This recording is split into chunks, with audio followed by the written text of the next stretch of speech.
Hello, ladies and gentlemen, and welcome to our annual Christmas special. Of course, we're going to combine the After Party Hangover and the tripod. So, I hope you guys got yourself a good drink and you're ready to laugh because we got a lot to cover. Hello, ladies and gentlemen. I am the host of the After Party Hangover, Mangria, joined by my tripod brothers. We got Julius, Caesar, and old Stixie Drip Drip joining me to discuss a show that talks about a show that talks about a show. This episode 158, Fujiclaus.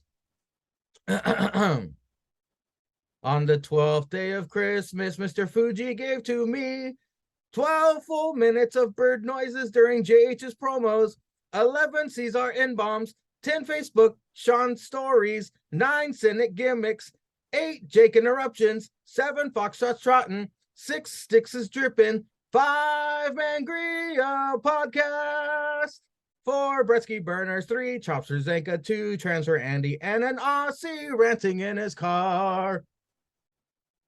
I can't sing, but I just wanted to refresh everyone's memory. Jake deemed Zenka the host of the year for the 12 days of Fuji Christmas song. I guess they're not going to do a vote this year. He just let down all of Durkistan. Zanka calls a finger in the butt checking your oil. Now, gentlemen, seeing as this is the Christmas special, let's get a little honest with each other. Have either of you checked your oil? No, I'm not fucked up like Zanka. Why would anyone do that? If one of you had said yes, I'd be like, why? I don't know. Maybe when he gets his prostate checked, he's gonna bust a nut on the doc's shoes. But I will say, if you've seen that movie Once Upon a Time in Mexico with like Johnny Depp and Antonio Banderas and Selma Hayek, oh god damn, she was looking fine. Johnny Depp kills a guy and goes to look for a note, and he checks in his butthole to see if the guy had the note, and he says about a quart low. One of the funniest parts of the fucking movie, and that's the only thing I thought of when he said check his oil.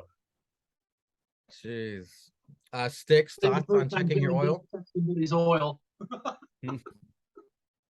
It's just, I don't know. That just seems like once you cross that threshold, then it opens the door, the back door, Yeah. to a lot literally more, to a lot more things that could potentially make you this. I don't know, man. Ricochet, gets his oil checked, every 10,000 flips. I'm just saying, bro. I hope that bitch washes her hands. I hope she uses a glove. You know what? I'm gonna go dip this in hand sanitizer. No. Yeah, I bet you would. Yeah. I'm gonna text Mrs. Up next, there was a 10 crumb salute for Mandy's release. And A-Train is a snitch. I did not know that detail. I did not know I saw that. A-Train went and dropped a dime on old Mandy Rose. I mean, snitching. They would have found out eventually. They would have found out. Yeah, they would have, but was A-Train actively looking for this shit? Like, was he like, ooh, Mandy, she's got to have something out there. Searching on fucking Reddit and Twitter. Any snitch has probably got spies out there. And then I'm pretty sure somebody's like, yo, man, you work for WWE, right? Yo, Mandy popping that ass on her own OnlyFans site, bro. Here the link. I paid my $15. Here the clips. Somebody, stole it. I mean, you know what? Pop that ass on her own for people to steal it and give it away to the streets for free. It's the streets, man. The streets gonna find out. Somebody gonna hack your shit. Happens all the time. Now there's even websites that hacking bitches OnlyFans for the cheap niggas that don't want to pay. And that's, I got 10 more according to Zenka's song. I got 10 more N-bombs. And that hacker's name is Jake. No, Sticks, what did you think of A-Train being a snitch? That doesn't surprise me. Imagine he got pissed off because he didn't get a free promo to get on there for her site. So he's like, fuck this. If you ain't gonna give me that to stay as like hush money, I'm gonna go ahead and blow the whistle on you. And he blew the whistle on her. I'm pretty sure she recognized the subscriber to her account. It was B Bus. Ryback not wrestling for a promotion is the best move because he seems like he'd go into business for himself and cause backstage drama a la CM Punk. What are your thoughts on Ryback, Cesar? Love, hate? Who? Exactly. How this guy is still making a good living? Well, you know what? I hope he makes a good living because I don't want his ass anywhere near a wrestling ring or on TV whatsoever. Sticks. What did you think? What are your thoughts on Ryback? Who? Thank you. Who? Oh, Jake listens to the tripod, folks. I need the dramatic sting sound effect to insert here. Yeah, we know he's a fan. He talked about Styx's Impact segment. Styx, where he was blown away as I was. He actually admitted he listens to us. I didn't. I thought he would only listen if we were talking shit about him the whole time, but apparently he listens. What were your thoughts when he said that? I damn near about fell and got my own version of CTE after I heard that. I could not freaking believe that. I figured if he wasn't told to listen, even then, he's been told in the chat to listen because we dropped something funny on him or a highlight on it. He still don't even listen. So I was blown away. I couldn't believe it. I mean, that's the Christmas miracle before Christmas. So Cesar, Jake is listening. Do you have a message for Jake? No. Well, this is riveting pod, Cesar. Thank you for contributing. Yeah, pretty much. Up next, what do you guys want for Christmas, Cesar? Like, what would you want if you could have anything? Because Jake, of course, was stumped by this question. What would you want? No price, anything you want. Fuck what I want. I don't know, man. Shit. Sticks. What would you know? I don't know. Shit. I want to win the lottery when it's at $2 billion, and I want it tax free. So I want $2 billion tax free from other hardworking Americans spending their piss ass money, working 9 to 5, and I take all their money, then I piss it away with y'all because I'm buying out the front row of Mania for everybody in the fucking everybody in the group chat. We all sit in front row, yelling, drinking all night, $10 beers. It's on your boy. We won't remember that night. Sticks. Both nights of Mania, we won't remember either one. And NXT, right? But before that night. Yeah, we forget the whole week. Sticks, what do you want for Christmas, man? I'm gonna go the nice route. I want everybody in the chat. I want us all to somehow be able to be together for all of WrestleMania weekend. No budget, like just maybe some rich guy just happens to sneak in and be like, "Hey, I like your guys's. I like the two podcasts. I like the Still Roll After Party podcast. I like the Tripod. I want to invite all you guys to wrestling chat. I want you guys to show up at Mania weekend, all shows, no budget, open tab, open bar. You guys have fun. Make it a weekend that all you guys will remember. That's what I would want for Christmas." Good answers. Good answers. I would want another COVID to come around so the streets will be empty and I can drive without going insane. Oh, fuck that. Up next, Zanka wants China's clit. He wants to make it a clittle toe. Jake says he wants a Corvette. Strange, but understandable. It's a good car. That ass ain't gonna fit in it. Zanka. He's still ain't gonna get no puss of that Corvette. I don't think no way he's gonna get puss of that Corvette. The closest thing he's gonna get to it is a pop of a Corvette. Zanka has a midget moped gang who dig up bitches and cut off clits. Mm-hmm. I love that man's imagination. The guys talk about Enzo and Bo Dallas banging Liv Morgan. Then Zanka says that Enzo got her first in her prime, which leads to the LOL line of the app. He said that Enzo got her when she didn't know better, and she was like, "Oh yeah, go ahead, touch my butthole." That's pretty fucking funny. I cannot believe Enzo got Liv Morgan. Maybe she's like they said, she's stupid, didn't know better. And they still don't respect Tyler Bate for cheating on Booty Wilson with Liv Morgan. I'm just saying, way more impressive that you cheat on Booty Storm, not Booty Wilson, Booty Storm with Liv Morgan. I thought that was your cousin or something. We're like, Booty Wilson. I would not be talking about my cousin cheating with Tyler. My cousin was fucking Tyler Bate. I'd been over in NXT UK with front row tickets. Getting chopped by Walter. Yeah, you damn right. Chop me, bitch. Flatten these titties like Kofi. Chop me, bitch. Cave this shit in. Cave this shit in, you hoe. You won't. Sticks, your thoughts on that whole situation, Enzo and Bo Dallas. I didn't even know Bo Dallas was all up in Liv Sniz. He's fucking her right now. They live together. With wearing an Uncle Howdy mask. Yeah, I would.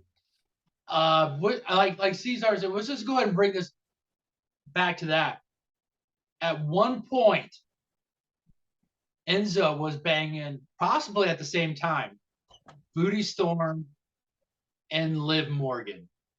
I mean, if that's not the closest thing to like a lotto ticket in life, I don't know what is, because that, I mean, you can, if you nail them both at the same in the same day, if you fall asleep at night, if it was me, hell, if I don't wake up, oh, my life's already made. I'm good to go. Take me to those pearly gates, or bring me down to that fiery road. I'm good. I'm good. Let's roll. If he would have dipped his dick in Alexa Bliss, he could have retired his dick forever. He could have hung it from the rafters like a jersey. He was missing one more.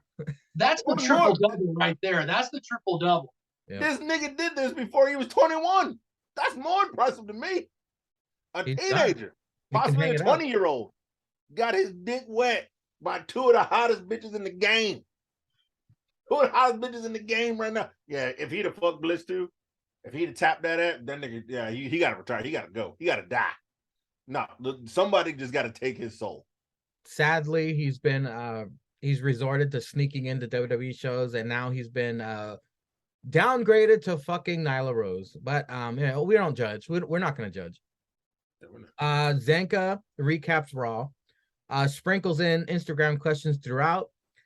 Jake's biggest fear is doing the podcast solo. I mean, what? He can't filibuster till Zanka gets back.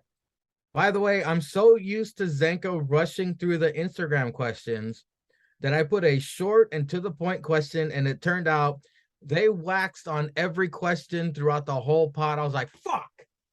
Right when because I'm so used to it. I'm so used to Zanka like rushing, hashtag blah, blah, blah, hashtag blah, blah, hashtag blah, blah. Like he usually just fucking flies through them, but this time, they waxed. I'm glad you guys added so many questions to it. It made it very entertaining. But yeah, Jake's thoughts on doing podcasts solo. I understand where he comes from, because I've tried doing that and I end up just rambling, and barely anyone watches these anyway. If it's just me, it ain't no one gonna fucking watch. So I understand where Jake is coming from. But I mean, Zanka wasn't even gone for fucking 30 seconds. Come on, Jake. Grow a pair. But I digress. Sorry, guys. Nobody gets the point in dick ratings. What is the point? Is this like flashers fetish? Dudes run and flash. Is this what dick ratings are? Those are the people who like dick ratings. I don't want no fucking chick rating my dick. This ain't nothing special. I feel sorry for my wife. Like if she rated it, she'd just yawn. Like I don't understand why dudes pay chicks, because like they said, they're lying, and it's not like they're gonna kick your door down and shoulder roll onto your dick and just start waxing on it. But Cesar, tell me the origin. What is the purpose of dick ratings? Why do it's actually probably one of the smarter things these hoes have done in the newer generation. So obviously they get unsolicited dick pics all the time. Mm-hmm. And then if you do some grab to this bitch's OnlyFans and she just don't want to see no dicks in it for free, because I mean, looking at dicks is ugly. Nobody likes looking at a dick. I don't even think gay dudes like looking at dick. You know what I'm saying? But what they do is, they make you pay them to rate your dick. Right? So they're a bunch of porn stars and whores. So, not to call no hoe no bitch. You know what I'm saying? But yeah, you have to pay them to rate your dick. It's genius. You was going to send that dick pic anyway. And now they just want you to send money for that dick pic. It's actually genius. If your simp ass falls for it, you just dumb motherfucker. Because I mean, porn is free. You can hack these bitches OnlyFans. It's all, it's all free anyway. But if you really want to just send this bitch your dick that bad to think that she's gonna like be like, oh well, if I'm in your city, I'll sit on it. You know what I'm saying? I mean, Simp Nation is a terrible thing, man. I mean, I don't know what to call it. I don't know what to call it. These motherfuckers out here, they already paying $39.95 for this bitch OnlyFans. So what's another $20 to send them a dick pic? I'm just saying, man. It's wild. So Sticks, let's say you subscribe to some chick's OnlyFans, and she posted she messaged you and said, "Hey, I'm doing $5 dick ratings. Let's do one." And so you send her a picture of your dick, and she responds, "I rated a 1, which is probably the amount of inches that is. Ew, fucking gross. You're ew, what a loser." What's your reaction if she says that? I'm saying, hey, my girlfriend said the same thing. She's been with me for like 17 years. So Okay, now I pay more to her than I do this chica on OnlyFans if I had one. So it's like, you just told me something I didn't know. How about you go ahead and send me you don't charge me and send me your clit pic, so I can go ahead and give that like a -5 if you want to. We just go back and forth on it. Okay, it started out cool and then he started getting defensive. Like I thought he was gonna stop it right there, but then he got defensive and offended. I was like, Stick, stop talking. Stick, stop talking. Well, okay, let's turn the tables now. Let's turn the tables. Okay, she asked for a dick pic. You send her a dick pic. And she goes, "I give that a 10. Oh my God, you're so big and girthy. Fuck." What's your response to that? She's probably lying. I mean, this chick probably seen more and better. So she's probably lying because she wants more money. So either way, it does nothing for you, right? It does. No. Okay, then what the fuck, guys? Stop doing it. Don't get reeled in. I mean, if you sent a dick pic and they sent you like a gang of content for free, then I'd be like, okay, that makes sense. But if they're just being like, "I give it a 4," then it's like, what? I just wasted $5 on some nonsense. Like, I'd rather see your butthole. You're already behind the paywall and you're paying this bitch like $30 a month anyway. So you're already simping. So what's another $5 on the poll? Simping ain't easy. No. Yeah. All right. Well, let's be honest here. The only way that you know this is going to be real is if they hit you up and they want to do collaboration. That's the only way you know that is legit real. That rating that they give you, like if they give you an 8 or above, that's how you know that that's real. Is if they're like, hey, if are you gonna be around wherever they live, or hey, I'll fly you down, or hey, let's meet halfway. That's the only way you'll ever know. She fly you out. The only way you'll ever know that is a legit rating is if they want to collab with you. She gonna fly you out, then you know she want that dick. Oh yeah. I wonder if that stewardess rated Flair's dick as he was helicoptering in front of her. NASCAR driver Dick Pitt is born through the pod. Dick Pitt should have been the name of the episode, in my opinion. Dick Pitt is an aggressive name for Sniz. Dick Pitt is now an APBW, folks. He has been made. Jake made him. I downloaded him, and he will be in this year's Royal Crumble. Spoiler alert. Jake explains why Finding Nemo is his favorite Christmas movie. Do you guys have any traditions? I mean, if the only tradition I can think of that I liked when I was a kid was that we got to open one gift on Christmas Eve. That was a tradition in our household. But did you guys have any Christmas traditions in your family or growing up? Family, no. Only Christmas tradition I have is like there's a beer that comes out on Christmas and it's called Christmas Morning. And me and a bunch of my friends actually drink it on Christmas morning when we're having breakfast. Is it good? Awesome. Like good beer this one brewery makes. Like people look forward to it every holiday season. Wow. Sticks? Yeah, I got nothing. Nothing? All righty. Up next. Okay.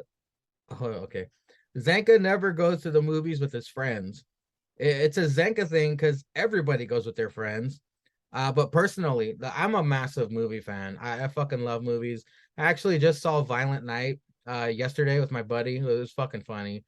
It was a Christmas. So I didn't want to see Avatar because me and my buddy we're 40 now, and we're like, I'm too old to be sitting there for fucking 3 hours. I want to watch it at home. I don't want to be in the theater for 3 hours. I was like, He suggested, let's just go see Violent Night. And I was like, yeah, let's do that. And it was fun. It was just your typical B movie with cheesy ass lines. Santa Claus is coming to town, and he fucking shoots someone in the face. It was good shit. But personally, I prefer to go to the movies alone when it's an Oscar nominated movie, because I feel terrible when I bring someone with the movie, bring someone with me to the movies and it's bad. I'm like, oh my God, I just wasted 3 hours of their life. This is all on me. My bad. But when I go I alone, don't feel that way. when I go alone and it's a shit movie, I'm like, whoo, I'm glad I didn't bring anybody. But okay, Cesar, what are your thoughts on going to the movie? Do you go with your friends? Do you go alone? Do you go with a chick? I mean, I'll go to the movies with anybody, but if like nobody wants to go, then yeah, I'll go alone. I don't have a problem with that. But I feel like if you want to go, you wanted to see it as well. So if it's a shit movie, you have somebody you can shit on the movie with. Because we black. We gonna talk through the movie if it's shit.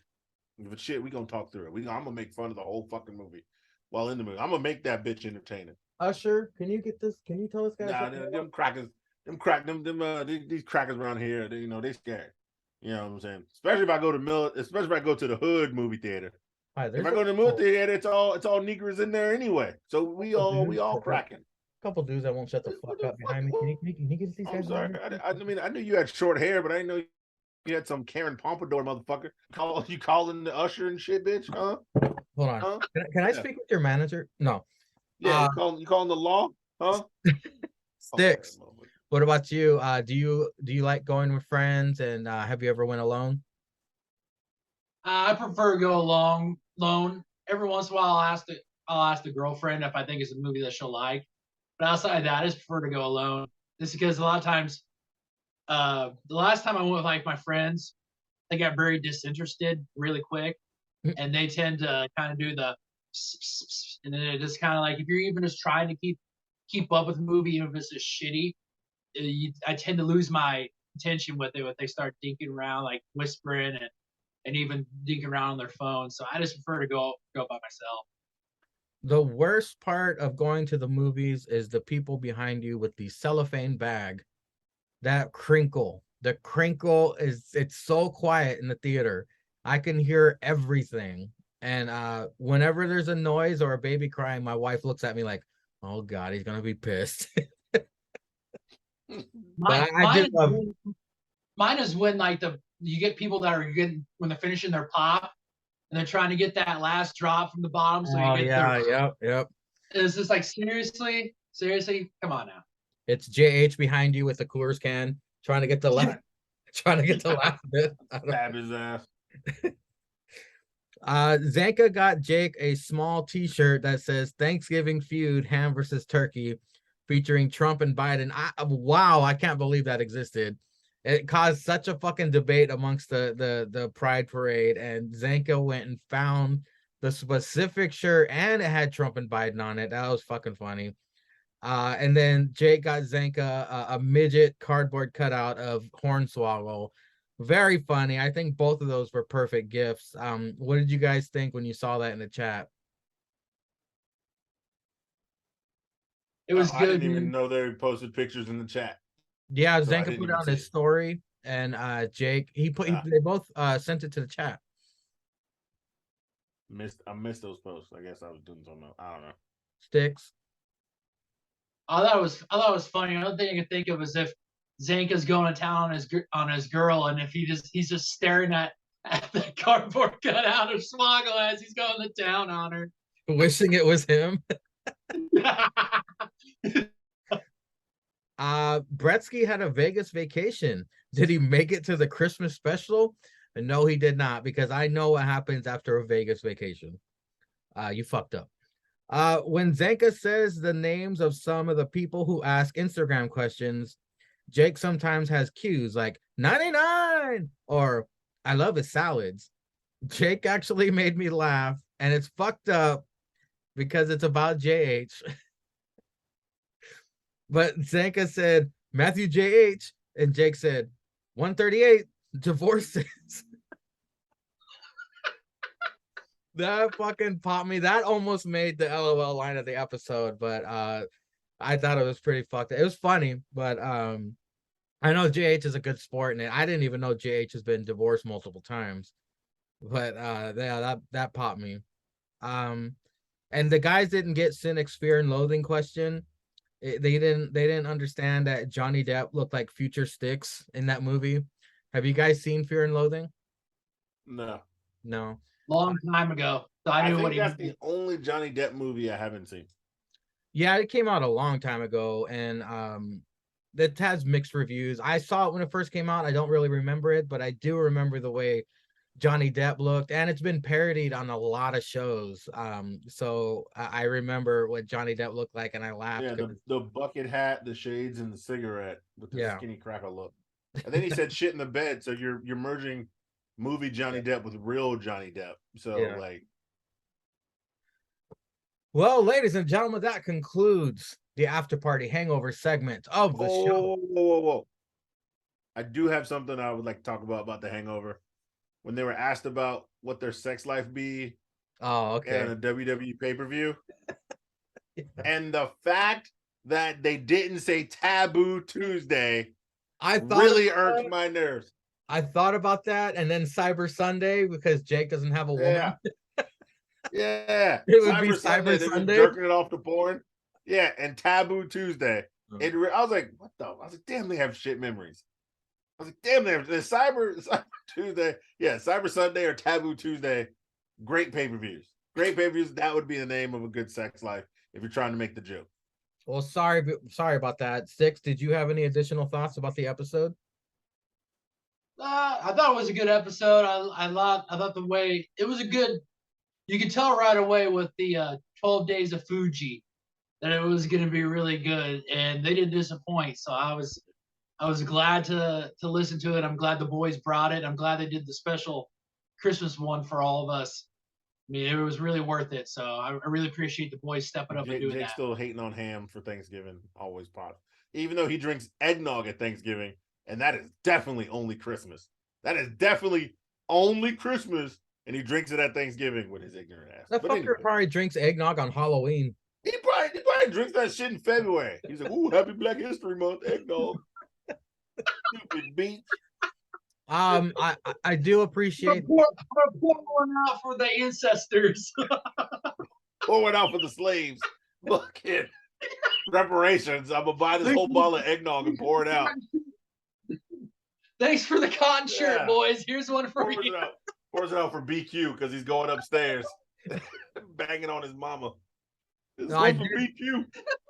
I did appreciate the bonus episode. Thank you guys. Of course, the Steel Roll After Party. You can catch it on any of your podcast platforms. Mainly, I listen on Apple Podcasts, but Spotify, etc. You can follow at Steel Roll After Party is the Sheriff Zanka, and at Skip Damwell is the old Funko Man himself, the other host of the Steel Roll After Party. But that concludes.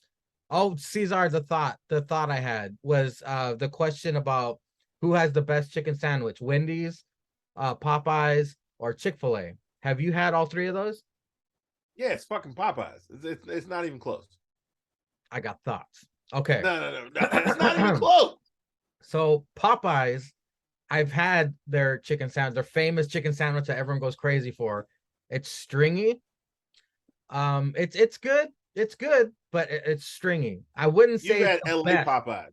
You know what? I think the West Coast Popeyes suck. I think you guys probably have way better Popeyes. Okay. Are the people nice in the Popeyes in LA?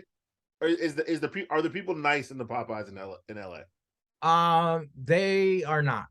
They are Mexican, and they, this ain't Pollo Loco Mangria. This is hood chicken. This is why your guys' Popeyes are better. Our Popeyes suck.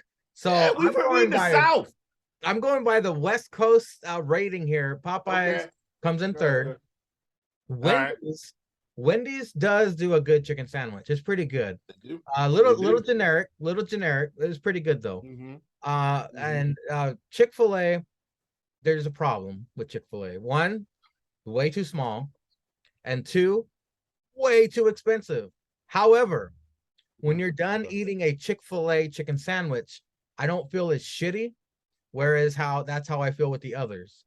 So just from those three, I would have to put Chick-fil-A, Wendy's, Popeyes, because the West Coast, it's a terrible Popeyes. But so if I'm going regular chicken sandwiches,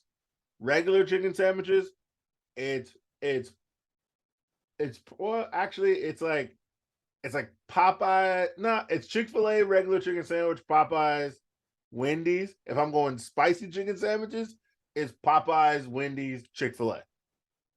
Sticks, have you had all three of those places? No, but from what I understand, it sounds like West Coast chicken will make you lose a tooth, and East Coast chicken will make you slap your mama. So the way it sounds like. He ain't lying. Fucking Sticks. That's why you're here, man. You fucking nailed it, dude. He ain't lying. He don't miss people. Okay. But he doesn't hang out in oh wait, you know what? It's the final show of the year. So because we're not doing a New Year's episode, I'll repeat that at the end. I'm bringing Father Fitty for the final show. Are we straight recording? We're not like breaking this up. Do you need to go take a leak or something? It depends if whatever the fuck you about to flip, I might need to start drinking. Oh yeah, that's a good question. Okay. Yes. Like I said, heads. I mean, I've been drinking. Don't get me wrong, folks. Yeah. Oh, trust me. Don't get me wrong, folks. I'm fucking ready. I'm ready to go, guys. I've been drinking before this fucking thing started. But if something comes up, you gonna see. You ain't gonna see the motherfucker here for a minute. Tails, the ass end is AT-Dub. Let's do it, Father Fitty. Flip it. What say you, Father Fitty? It's Wednesday night, and you know what that means. Here we go. Here we go, man. Y'all talking about something else. Oh my god. I know Cesar's gonna say it again later, but sorry, folks. We've been drinking. Sticks, you remember last week? I told you how the Mangria wasn't hitting me, like hardly at all. Yeah. By the end of the episode, I couldn't even read my fucking notes. Oh, it was one of those creepers, huh? It took that slow effect on you.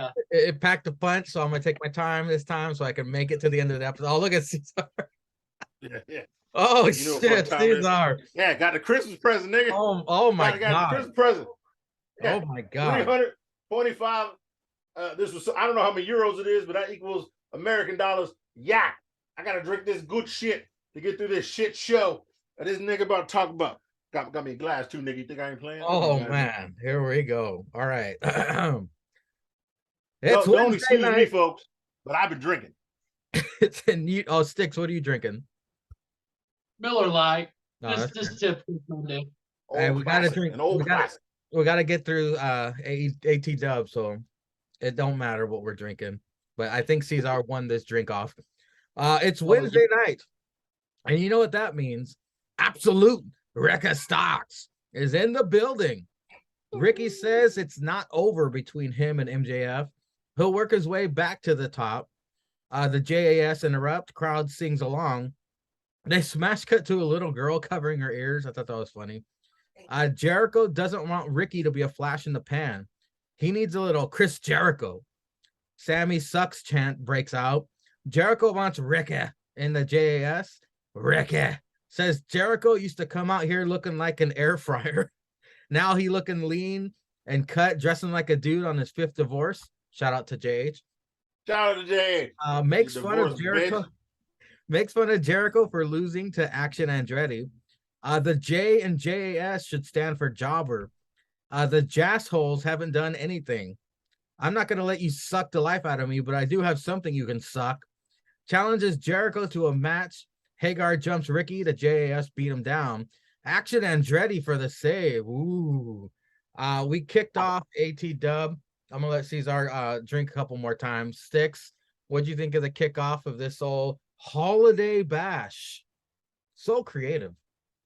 I thought this was one of Absolute's best promos that he's done lately. I mean, he hit everything. he got the jobber, the J in there. He started the new chant of jazz holes, and he essentially was right. I mean, he turned down Jericho because Ricky is now becoming the hottest name in sports entertainment. So Chris Jericho's one to attach himself to it, and Ricky's like, not happening, no. But I'll whoop that ass and put you on the list, put you on my list of people that I'm whooping. So I thought it was one of his best promos that he's done lately. It's up there with it's not as good as the one he did with MJF, but I think it's up there with it. So I was really sports entertained with it at the beginning of the Holiday Bash. My God, Rekka has stepped up his promo game to the umpteenth degree, Cesar.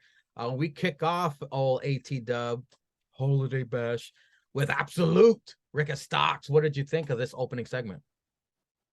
I mean, he's one of the best things. I mean, in theory, he is the only person. Well, he's probably. I know. I'll give it because ATW builds one person a year. Maybe the first year they kind of built MJF. The second year they built Darby Allin. The third year they've built Ricky Starks. Ricky Starks came out there. Yeah, he'll take the L. You know what I'm saying? He ain't got no problem with it. Max cheated. He take the L. He should have expected. He said everything the face should do. And he said, if I got to get to the back of the line, ain't no problem. He said, line him up and Stroke Daddy will knock him back down. Called himself Stroke Daddy. Put that shit on a shirt. Free merch. You know what I'm saying? Right there. If they don't put on a shirt, they're dumb as fuck because they put Scissor Ass Daddy on a shirt. I mean, you might as well put Stroke Daddy on a shirt and put Ricky Starks hitting the pose on it. That's just gold. But yeah, man, he's finally built himself up. To that main event level, but he can go anywhere with it. And yeah, you want to have a feud with Jericho, want to, OG, a legend, first heavyweight champ. Give him somebody who he can beat. Jericho can put him over. He's already over, but Jericho can put him over to cement him that he doesn't need to step down to that Mid-Atlantic or TNT title kind of reign to work himself back up. He can go for the heavyweight. He can be in the heavyweight title reign. Even though we all love the old story of, the guy comes in, he's fresh. He goes for that midweight title, see what he can do. Then he goes to that heavyweight title, just to give him the accolades if he is great, which I think Ricky Starks is. He does deserve those accolades. But yeah, man, Ricky Starks cutting a promo in the ring. They can start every Donna Trash like this. I wouldn't be mad. I would not be mad.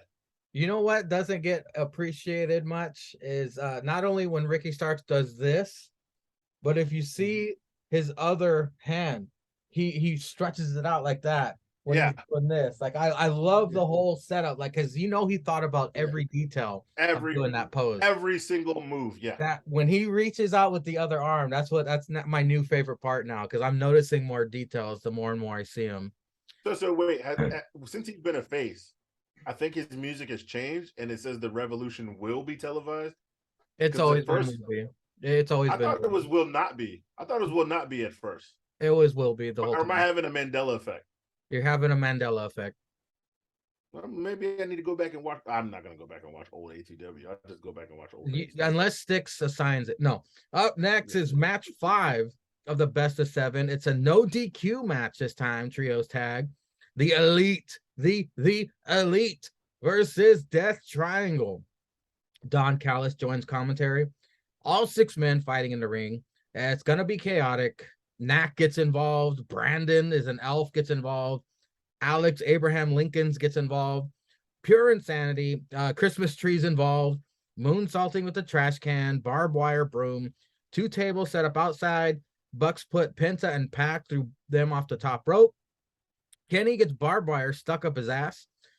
Phoenix hammers Omega for a 2 3/4. Pac brutalizer locked in on Omega with Christmas decor wrapped around his mouth. Leg lock to forehead Jackson by Phoenix. Matt Cuck saves them. The Indy Meltzer under driver, I don't know what they call it, wins the match for the Elite. The Death Triangle attack afterwards. There's blood everywhere. Tony Skeets climaxes all over his ugly Christmas sweater. After Dynamite went off the air last week, cameras catch up with MJF in the back. MJF is pissed at Brian. He says something about eating. Cesar, what did you think of this chaotic no DQ Elite versus Death Triangle? the only thing I will take away from this is what I called earlier in this bullshit. Is Tony Schiavone, or maybe it was the man in the mask, said, yeah, last time somebody was down 3-1 to come back to win it was the Cleveland Cavaliers when they did that on the Steph Curry and them boys and the Warriors, which we all see this bullshit coming, and it's going to end up being that 7th match, a ladder match, to where you got to climb up rung by damn rung by damn rung to win the title, to bring it down home. We all know, yeah, if you start doing no gimmick matches, the 7th match is going to be a title. It's going to be a ladder match. Is it at Revolution? Ladder match. Huh? Is it at Revolution, the last one? I don't know. It could be a New Year's fuckery. I don't know. The way they're burning through these matches, they're not going to have a pay-per-view to what, February? I don't know. I don't think until March. I think their next pay-per-view is in March, and there ain't no way they're dragging this out till March. You can't stretch this out till then unless they're really going to be like, if the Elite come back and tie at 3-3, then yeah, Tony Skeet's going to be like, no. We're going to do this right. No, you guys can't fight each other and have them just have matches and be like, we're going to settle this in a ladder match at fucking whatever the fuck the next pay-per-view is, like actual pay-per-view. I know they have another special in New Year's. They always have New Year's Revolution or some dumb shit like that. So if it doesn't end there, it's going to end at the pay-per-view. I don't know when the pay-per-view is. I'm probably have to Google that shit. I don't give a fuck. Your thoughts on this chaotic 6-man tag? It's no DQ.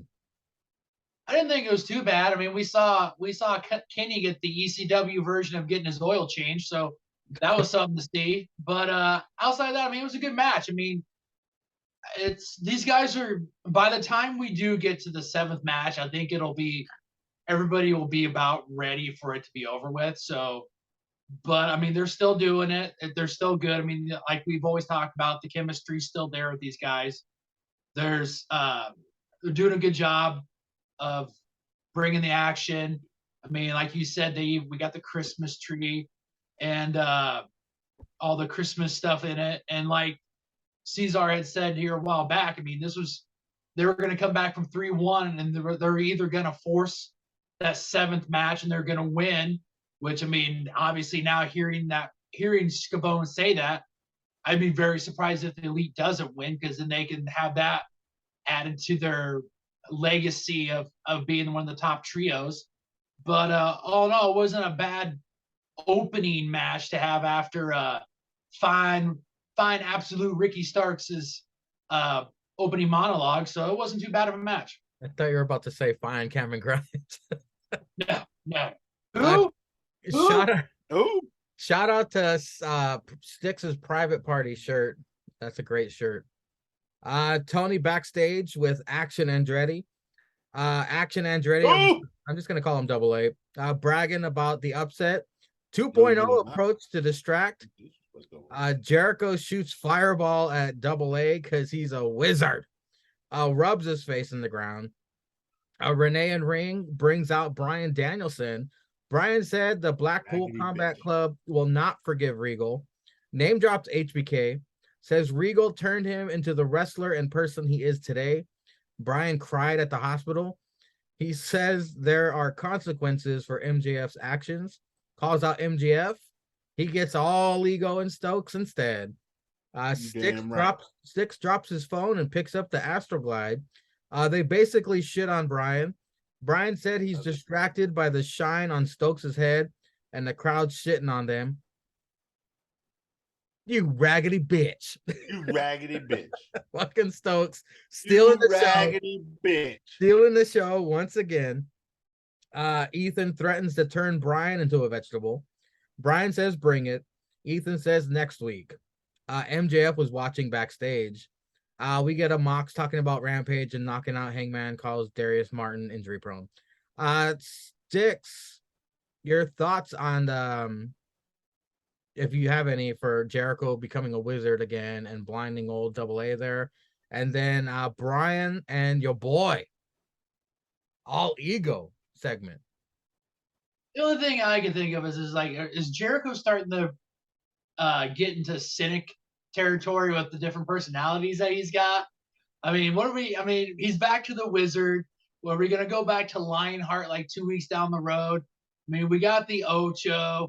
I mean, we're going to have Painmaker probably sometime showing up here. And Le Champion. Yeah, Le Champion. I'm surprised if New Year's we ain't going to get the countdown, the break the walls down, Jericho. I mean, we might as well get down there, Y2J. I mean, we're getting into. It's the cynic become what he was of his personalities because he's a big like a closet Jericho fan, or is Jericho actually watching AEW and sees, hey, this guy has like 20 different personalities. I think I could come close to getting that myself. So that's the only thing I took away from that. And yes, my boy, I tell you what, I'm glad that Stokely Hathaway is with my boy because the back and forth with those guys. All Ego can do a decent job on the mic, but he's more of a serious guy. Stokely with that raggedy ass, him saying that was so awesome. I'm glad that they have him with Ethan, and I hope that they continue with these two guys. I hope that they keep Stokely with Ethan, and I'm happy for Ethan because now he's going to be able to wrestle Danielson next week, and being able to be someone in a major, I don't even know if you want to say mid-tier or close to the main event scene of AEW. He's going to wrestle a lot of bigger names that he probably wouldn't have if he's either stayed in Impact or if he just went on the indie scenes. So as an Ethan Page fan, I'm so hyped for this. I'm so hyped to see how the match goes of Danielson, even though he's probably going to lose Danielson. I think it's a big springboard for him to keep improving, to show what he can do. And I love the teaming with him and Stokely in the firm. I think this is going to be something that's going to be really big for his career. And hopefully, if they do at some point go ahead and start giving Ethan more main event matches, I hope they keep Stokely with him. So, like you said, 6 to midnight, as soon as that happened, made my Wednesday night. Cesar. Jericho, or should I say Cynico, is becoming a wizard yet again. And then we have All Ego and Bryan Danielson. Yeah, no, Stokes. Yeah. No, whoa, don't you disrespect Stokes like that. You raggedy bitch. No, nobody cares about Jericho. The best part about this is, did y'all check Stokely's Twitter? Yeah. Because like when they had a picture of Bryan Danielson coming out and it said Bryan the raggedy bitch Daniels. Oh yeah. My God, so good. So good. That man Stokes. That man Stokes is so good. So good. Yeah, so I agree with Sticks. The Stokes with Ego is good. But Ego can't keep losing. That's the only problem with it here. Like, yeah, you can have heels lose more than faces. I get that. Yeah, he's lost like what, 2 or 3 times now to Ricky Starks. You can't seem like you're on that guy's level when you're losing to him constantly. You have to win like one of the I get it. It's a tournament. I mean, faces are better to build up in tournaments, especially when they're hurt. Sure, fine. And then battle royals, it's a battle royal. The heels have help, blah, blah, blah. Yeah, okay, cool. But I think they fought one-on-one at the end of the tournament, and that's a one-on-one battle, and then Ricky Starks was hurt. He wasn't 100%. So if he can beat you hurt, he can obviously beat you 100%. So you need help. You can't have somebody be like, yeah, I'm on this level. I want this level. I'm going to take that ring. I'm going to take that championship. But you lose to the guy who loses to the guy. You can't keep having that, bro, because I'm not going to believe it. I know wrestling's fake. We all know wrestling's fake. But for story-wise and logic sense, I mean, come on, bitch. Like, win a big one. Cheat to win. Stab that nigga in the middle of the ring and then pin him. Then I'll be like, yo, man, he wants that shit. He stabbed this nigga to win. I ain't mad at that. Commit almost murder. Attempted murder in the middle of the ring. That's why you got Stokely. Stokely stabs a guy outside the ring. He rolls the lifeless body in. Ego picks up the Stokes we're should do going. it. We got business. Yeah, you put him near the ropes. Ego holds the rope. Stokely stabs him. Guy can't kick out. Yeah, I believe that shit. I believe that shit all day. But yeah, come on. I mean, I like that they put him with Stokely though, because Stokely is a great mouthpiece. We all seen him. Stokely can talk the draws off of anybody, and he can always cut a good promo. And then he does. I really honestly feel like he doesn't give no fucks in AEW, because he's just like, you raggedy bitch. You raggedy bitch. Like, who says that? Besides some real nigga from the streets just talking trash about some vegan ass white bread cracker in the ring. And then the crowd is just yelling, shut the fuck up. You know you got heat when the crowd's yelling, shut the fuck up. So yeah, I feel like all Ego is firing on all cylinders as a heel. Let's just get this man some wins. Prove he deserves to be like a top heel besides the champ. You know what I'm saying? But you also need a top heel who's either chasing or fighting everybody else. Let's turn that into all Ego. Let's get him some dubs here and there. And yeah, good shit. When you guys were talking about the Stokes stabbing the guy, I got like a flashback of the Chappelle Show and Charlie Murphy stabbed that one old white guy. You guys remember that? Yeah, he stabbed the shit out. Yeah, stabbed that man's dad. He stabbed his dad. Yeah, you damn right. And passed the knife off. Yeah, he wiped it. He passed it off to Shotty Lee or some shit like that. Yeah. The king of television in suit cuts a promo in a suit. Talks about murdering Wardlow on December 28th. The FTW champion Hook versus Optimus Darkness. Hook wins. Big Shotty and Big Bill fuck up Jungle Jack backstage and toss him in the dumpster on the Tron. Mox versus Darius Martin. Could not care less about this. Hangman probably going to come out and jump Mox. Mox wins. No Hangman. Cesar. That was 3 segments. King of television. We got Samoa Joe in the suit. We got Hook versus Optimus and Mox versus Darius. Yeah. So yeah, hold up. It's got to be one of his first or second times on Dynamite, because usually he shows up on Friday nights. Hook usually works on Friday nights, not Wednesday night. But yeah, he came out there, had a match with some job ass cracker, put him in the shit. You know, Post Malone's playing. I don't know Post Malone or what's that white cracker who raps name? Post Malone sings this song. Action Bronson. Sorry, I got my white people confused for a minute. Yeah, but fuck y'all. I've been drinking. They all look like right, Cesar. They all look alike. You do, motherfucker. You know you look alike. Racist son of a bitch. I never said I wasn't. Hold on a second. Hold on. You can't use raggedy bitch on me. Oh, you motherfucker. You ain't your time yet. And I'll see you on Tuesday, you bitch. It ain't your time yet. It ain't your time. Because I got some words for you. I'm about to release. No. You shut the fuck up. I got some words for you. What about I might have a whole segment on this. So I read this book the other day. I read this book the other day. Cesar, you know what I'm saying? I was in Barnes and Noble. Yeah, I was in Barnes and Noble and I was feeling frisky. I usually don't drink coffee, but I had me a white chocolate mocha, little biscotti. I was in the bougie part of town. And I picked up this good book. It was the Book of Cesar. It was a good book. And as soon as I heard this cracker's music, when I saw another cracker just walking up the ramp. I mean, match wasn't even really even over. I think Hook was walking up the ramp. And I heard this cracker's music hit, and then there was a commercial. So, I fast forward through the commercial. And then a good book. Had a good, it was broken up in chapters, and there was a chapter 6, verse 32. Because, it didn't improve any story, and somebody didn't come out so well. I ain't gonna lie to y'all. Be honest with you. I'm gonna be honest with you. I ain't watched that shit. It was ATW. Only good shit is the beginning and the end. I didn't give a fuck about this match at all. No slight to Darius, because Darius is awesome, but like you said, if he ain't with his brother, I don't care. It was pointless.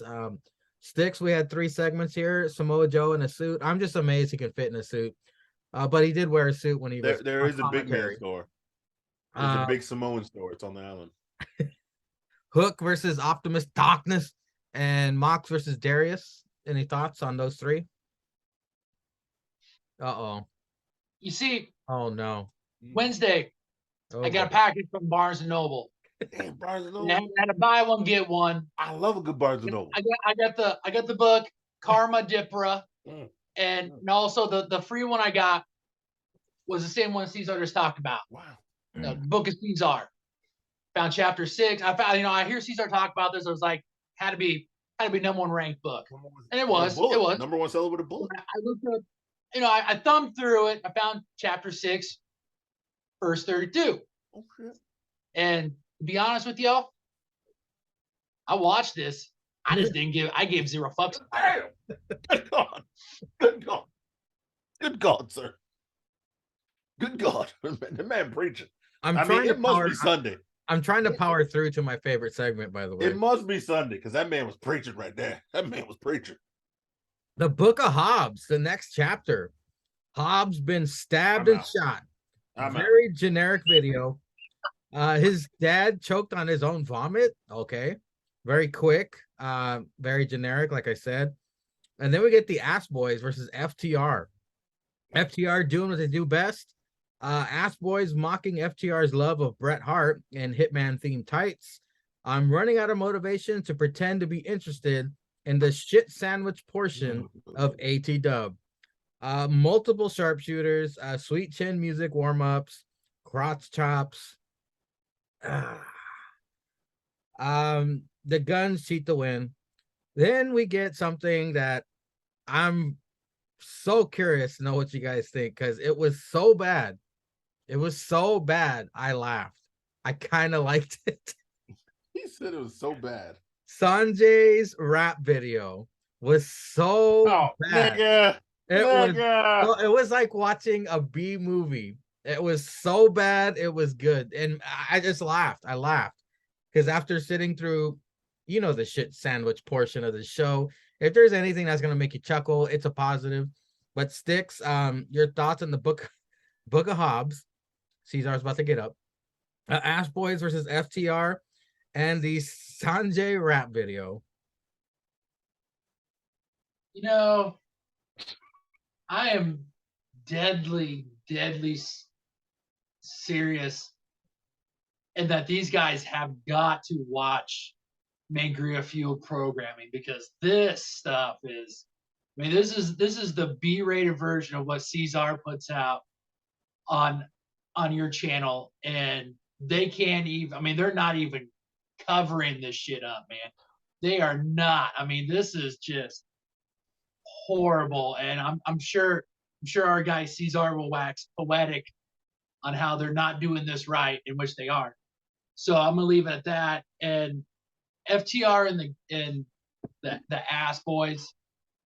This company has probably the most tag teams in professional wrestling, and you have one of the elite tag teams in FTR, and you're gonna have them in a program against the Gun Club, and then you're gonna have them go out there and put on that match. If let's just go ahead and just put that out there. You can start Dying in Trash, and then go ahead, let your DVR record it. Jump on Mangria Fuel's YouTube page, get on Dynamite, and actually have good programming in this sandwich. And then go ahead, and when you're done watching Dynamite, go ahead and catch the end of that ATW shit sandwich, and you will have a good Wednesday night. That'll be a Wednesday night to remember, and that should be the Wednesday night you probably should have from here on out, as long as the ATW is on Wednesday nights. And then we got the Sanjay Dutt rap. I didn't know if this guy legit wrote it, or if he went to like a special needs hospital and just said, hey, went to the Down syndrome wing and was like, okay, guys, I need you to write at least a good 2-minute rap for me. And he took all of it, threw all that together and came up with this rap. My name's Sunday. My name's Sunday. Yeah, I mean, it might have even better if he just would have had the Down syndrome kids rapping it for him, and him just standing there with his hat on backwards, some 5-pound fake gold necklace, and him and the worst collie just run Curry brother in it, run CMC Curry mother truckers, run DM Curry. Yeah. I mean, it was so bad that it was fun. I mean, like you said, that's what it was. That's the only good thing that it was it was funny in the words, but also in him rapping it. So that's all I'm going to say about it. Please heed the words Styx has just said, because I was telling Cesar before we went on the air that of the 4 years we've done Christmas specials, this is the 4th one. The previous 3, none of them have gotten over 20 views. Get this one over 20 views. When you're watching AT Dub, switch to this, watch this special, kill some time, get the views up. But I digress. Cesar, before you leave the room again, do you have thoughts on any of these 3 segments? We had the Book of Hobbs, Ask Boys versus FTR, and the Sanjay rap video with Jeff Jarrett looking corny as fuck. So in this order, absolute shit. Rick Estano. The match, absolute shit. Yeah. I mean, why would you put these 2 guys versus these 2 rooks? These rooks can't do shit right. Look, I'm sorry, Billy. Look, your talent did not come out your cock when you skeeted it up in your wife, okay? Billy, you are a great tag team specialist wrestler. No matter how many times you listen to any podcast about wrestling, they will tell you, yeah, Billy Gunn's not a good solo guy because he's got conditions with breathing, his heart. He can't go like long matches. Totally fine. But as a tag team specialist, you can tag in and out. That's where he works. Fine with that. Great. Awesome. Has he had great tag team matches over the years? Hell yeah, motherfucker had a whole decade of great tag team matches. He's a Hall of Goddamn Famer. It didn't go to your boys. They need to go back to the gym. They need to work some shit out, figure some shit out. I mean, I know they're brothers, but it doesn't even seem like they've been wrestling together that long because the other dumbass bastard been in here since the beginning, and the one's been in the fake power plant shit you have where they don't train, whatever. But you know what sticks? Usually I agree with you, brother. Usually I agree with you that this cracker went to the Special Olympics. He had them all write a verse for him to rap. I would agree with you 8 days out of the week, but nah. This nigga went to Durka, call center of the world. Okay, he rode one of them trains where 3,000 people sit on the top of it and only 200 people sit in the middle while it travels around the whole goddamn country. This nigga called the nigga. I thought they got on a carpet. I thought it was a magic carpet. I don't even know what no, Aladdin got more game than this. He got more drip than this. He didn't get on no goddamn carpet because the genie would have blessed Aladdin with game. You heard the genie sing and rap in that fucking movie and the live action joint, okay? This nigga went to Durka. He called the cracker from Slumdog Millionaire, and then he said, hey, let me get your dead brother who's bleeding out in the bathroom covered in money to write a rap for me. And this cracker was like, English, I don't know, not my first language. Don't ride the beat, cause I'm a cracker. Durka, curry. And then this motherfucker went out here and performed that bullshit. I thought get worse than Andy versus Sam on a fucking YouTube page when them crackers was trying to rap. But no, this goddamn Durka had 8 pounds of rice in his mouth, couldn't find the beat if it was a hoe riding his dick, clapping cheeks like. Jeez. Couldn't find the beat if it was her. This motherfucker was all over the place. Won't even rhyming. Won't even know scheme. And then all them assholes had fucking shirts on. 7 feet. No shit, nigga. I got my ruler out. I know how tall your dumb ass is, except you don't do anything. And then this the one. You have an actual black guy in the group. And you gonna let the Durka rap? And now, Durka rapper right now. Caesar's tangent of the week. Well, you know what? You know what? I should have told you to hit the music, bitch, but I didn't. But yeah, I fucked that up. I've been drinking, folks. So fuck y'all too. That's but not the really Caesar I know. because y'all listening. You know, but you got a black guy in the group, and you gonna let the Durka rap? This nigga with a pencil? Nah, kick that pencil out of his ear because that nigga didn't write shit. That was the worst freestyle I ever heard in my life. And you know what, nigga? I listen to a lot of SoundCloud rappers, okay? And they some trash. But I would buy their shit right now for $29.99 for the full fucking album than listen to more than 10 seconds than Sanjay Dutt. So you know he's gonna be butt at rapping. See, that's a rhyme right there. I just gave you bitches for free. That was free game. I gave you bitches, Tony Skeets, and you can't have this crack ass Durka with no line. You got Swerve. You have a legitimate rapper, Swerve, and you had Rick Ross in the building to write raps that this dumb nigga could just recite. And what did you do? What did you play that Durka shit for like 85 seconds, nigga? A minute and a half of my life are just gone. Listen to this bullshit. This bullshit.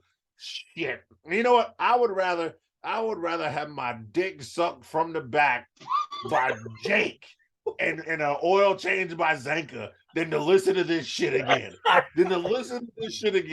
would actually pay for that. I would actually pay for that. Not even free. Pay for that. Than to listen to this Durka try to get on a beat again. Listen now, nigga. Kick the curry out your mouth. Maybe I can listen to your dumb ass. Get the fuck out of here with this bullshit. Man, Greer, say the outro for the rant. Other than that, Caesar has no thoughts on the subject. No, by the way, if next week we have Caster rap about how fucking Sanjay Dutt is butt, I'm suing them motherfuckers. I'm suing them. I got a lawyer. I have no more thoughts. That was the segment of the night, folks. Up next, if we were doing just AT-Dub highlights, this would be my highlight. Sticks, did I get your thoughts? Yeah. Okay. Yeah, Sorry, Caesar just made me laugh till I almost threw up again. The biggest boss, Rick Ross in the ring. Accusations! With Tony to mediate Swerve and Keith. Rick Ross calls Keith Lee a big motherfucker, and it was not censored. Thank God. That was incredible. He ain't wrong. Swerve taking forever to come out. Swerve walks out, says he's gonna do things his way. Ownership. That's what fucking Rick Ross said. We don't deal with accusations, especially false. These are all Rick Ross. It's all Rick Ross quotes because this guy needs to be on my TV all the time. He needs to commentate. Get rid of fucking Excalibur. No, get rid of Taz. Fuck that guy. Put Rick Ross. Man. Taz is entertaining. Horrible. No. Taz is entertaining because he's horrible. Keep eyes in the back of your head. Parker Bordeaux attacks Keith. Rick continues to hype Swerve. Rick Ross, best part of this segment. Another tattoo guy attacks. Swerve's biker guys. Swerve's biker guys stretch him out across the ring steps. Then Swerve stomps a cinder block on Keith's stomach. He might need a tissue. Fucking Rick Ross. Oh God. This was highlight of the week. Rick Ross is the man. I hope Tony Skeets doesn't try to censor him and be like, look, Rick, you need to calm down. But Caesar, talk about the segment of the week, man. Talk about the biggest boss, Rick Ross. This motherfucker ignorant as shit. This is what you need more to. See, this is my advocation to get more ignorant niggas on TV. Because when you have an ignorant nigga like Rick Ross on TV. And see, this is why you need an ignorant. This is why you need an ignorant nigga like me on TV, because this shit is gold every fucking time. Rick Ross don't give a fuck. You think he don't care? He gonna pay that fine. Tony Skeets was like, you can't say fuck on TV, man. That shit gonna cost me $50. Rick Ross gonna pull 50 grand out of his dick. You know, just reaching his pants, not even his pocket. It's his dick money. He gonna pull 50 grand out of his dick and just throw it right in Tony Skeets' face with some ball sweat on it and be like, accusations. Wow. I don't give a fuck. I'm Rick Ross the boss. He's like, I move these CDs, I move these songs, I move this weight. I'm the boss. 22s. Rick Ross don't give a fuck, man. He don't. And that's what makes Rick Ross great on ATW TV. And then Swerve bitch ass come out. He got these two crackers doing this. Yeah, damn right. A white man. A white man was doing Swerve's business. Two white men. He got two white slaves. See, it's 2022 going to 2023. And then now it's reversed. He got two white slaves doing his bidding, beating up some other house nigga, you know, fat ass Keith Lee for walking all slow, and Swerve out here in these fields whooping monkey ass like monkey ass ain't never been whooped before. That's what I'm talking about. He with the biggest boss. See, the biggest boss. Yeah, there's a nigga in charge, a nigga in the house. You know what I'm saying? He in charge. He got these white men doing his bidding. He just yelling at a white man, Tony Schimon, accusations. You know what I'm saying? Shit like that. He yelling at that Indian cracker, Tony Skeets. He's like, I don't care if you got Arab money. I got nigga money. I'm from the streets. These niggas always gonna support me. You can run out of oil, nigga. You don't know how much oil left on this planet. You run out of oil, you ain't got shit. You ain't got shit. But I still got the niggas.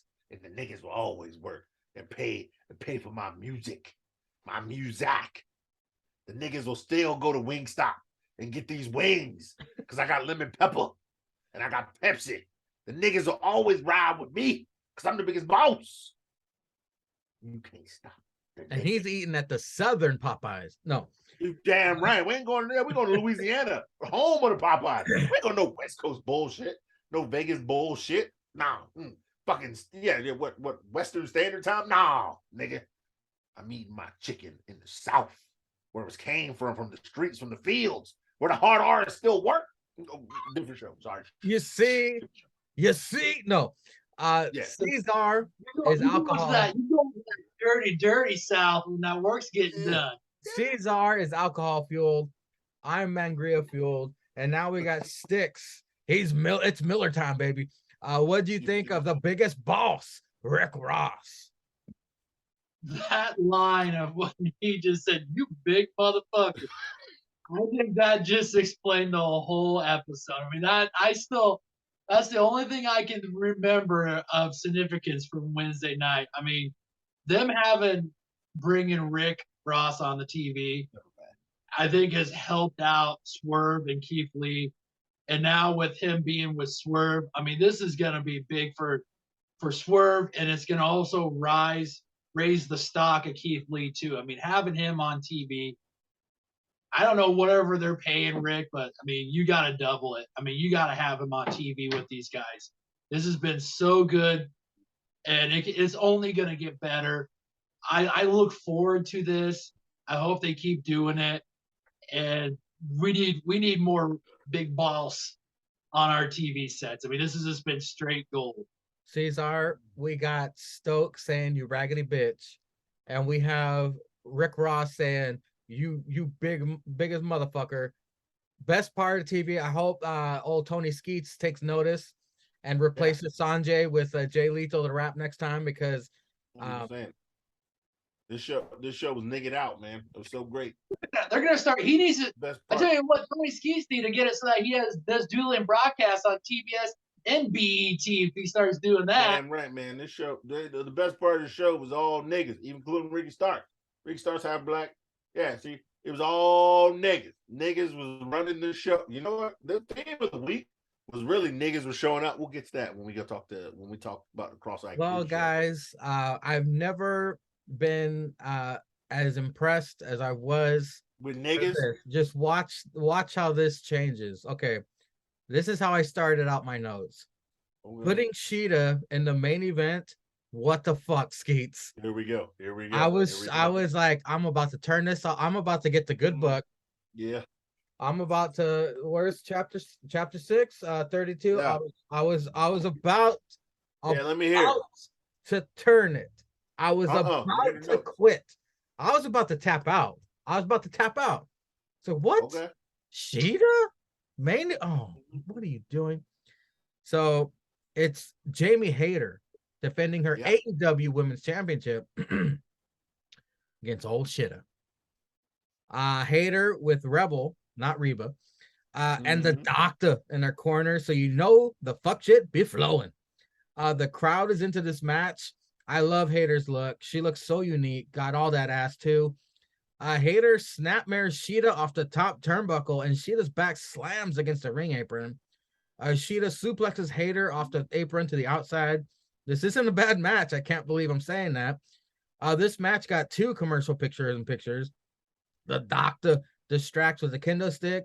Sheeta attacks her with said stick.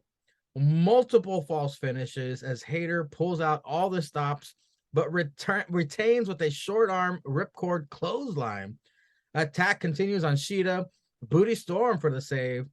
Booty Storm triple team, and then Saraya for the save. Gentlemen, it's the end of the year. And we've seen a great women's main event in ATW. Let's fast forward a couple years, see if I heard myself say that. With a match involving Hikaru Shida, I would say, boy, you need to be taking your insulin. You done fucked up. Sticks, wow, I can't believe it. The main event, Jamie Hayter versus Hikaru Shida. What were your thoughts on this? I stuck around to see Jamie Hayter, and I got a hell of a good ATW women's wrestling match in the main event nonetheless. This might be Sheeta's best match that she'll ever have in ATW. And I mean, she could be there for like another 10, 15 years, depending on how long Tony Skeets keeps this boat afloat. But I mean, this was a hell of a good match. And all this in Jamie Hayter's first title defense. I mean, you have this as your first title defense. And I don't know how you're going to follow that up, but I mean, good luck. But this was a hell of a good match. I mean, you had the interferences from outside that for as a heel champion was right on par, and then the false finishes, like you said. I mean, this was really good. I mean, this was a hell of a main event and a hell of a women's match, and it didn't have any former WWE women's wrestling talent in it. I mean, these were 2 girls, I mean, that both came from overseas, possibly from different promotions, but are ATW, I guess, originals.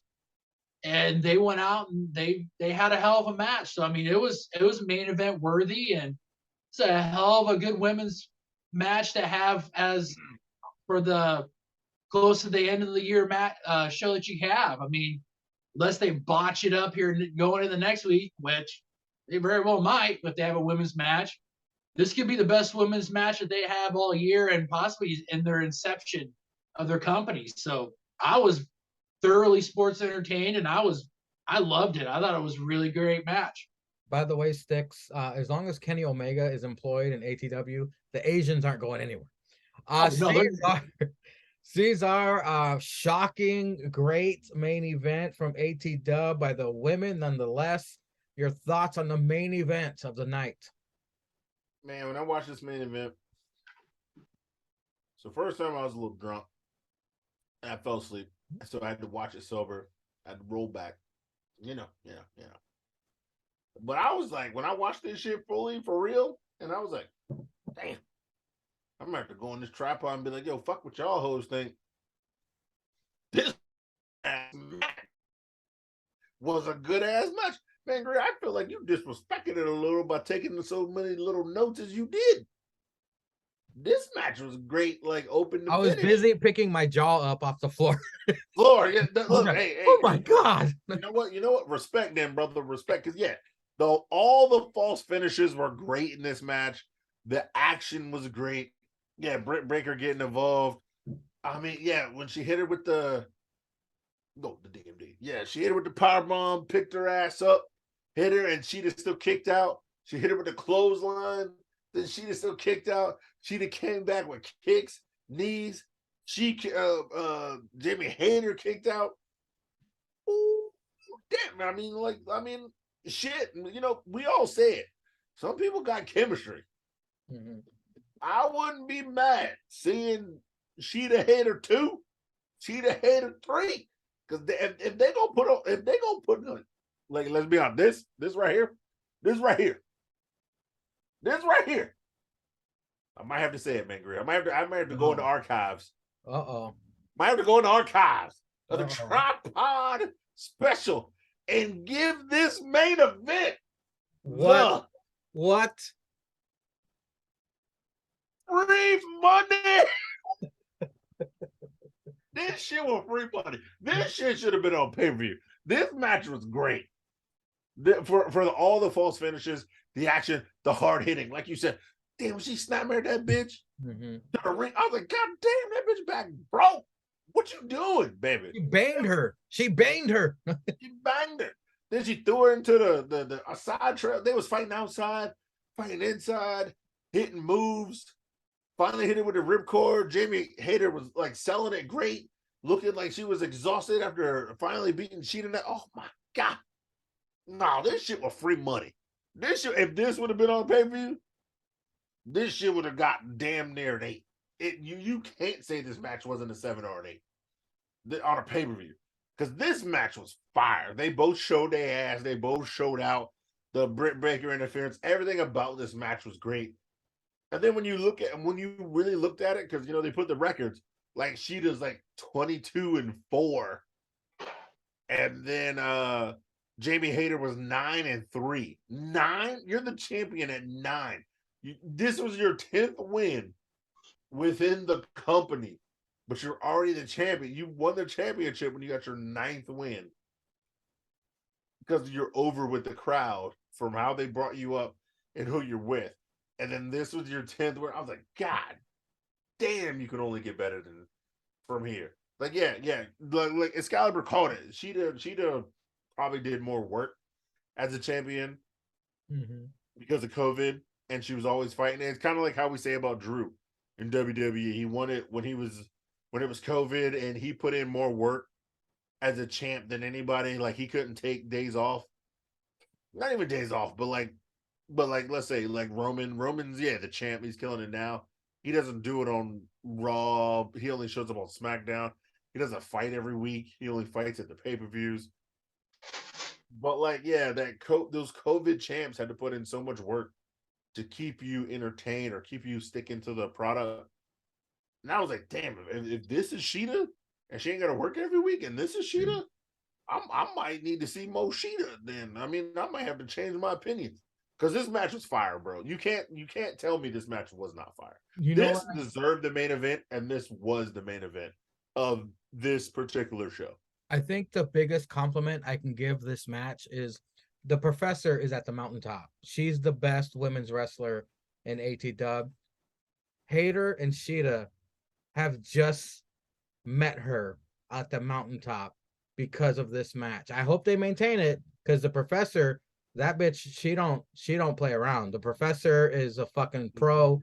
She's a professor. The other two, they had a great night, and I hope we get to see more of this action. I wonder if Hayter knows Japanese or something, and she could communicate better with Sheeta. That's why they had a better match, or something like that. But then some people just have chemistry, though.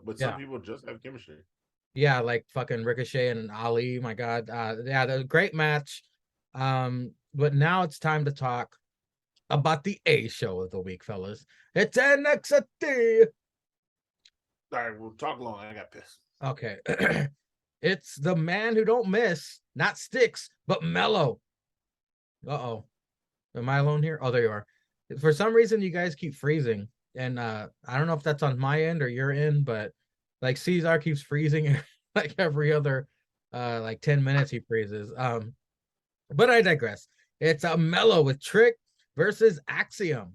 Axiom is so damn impressive. Great chemistry with Mello.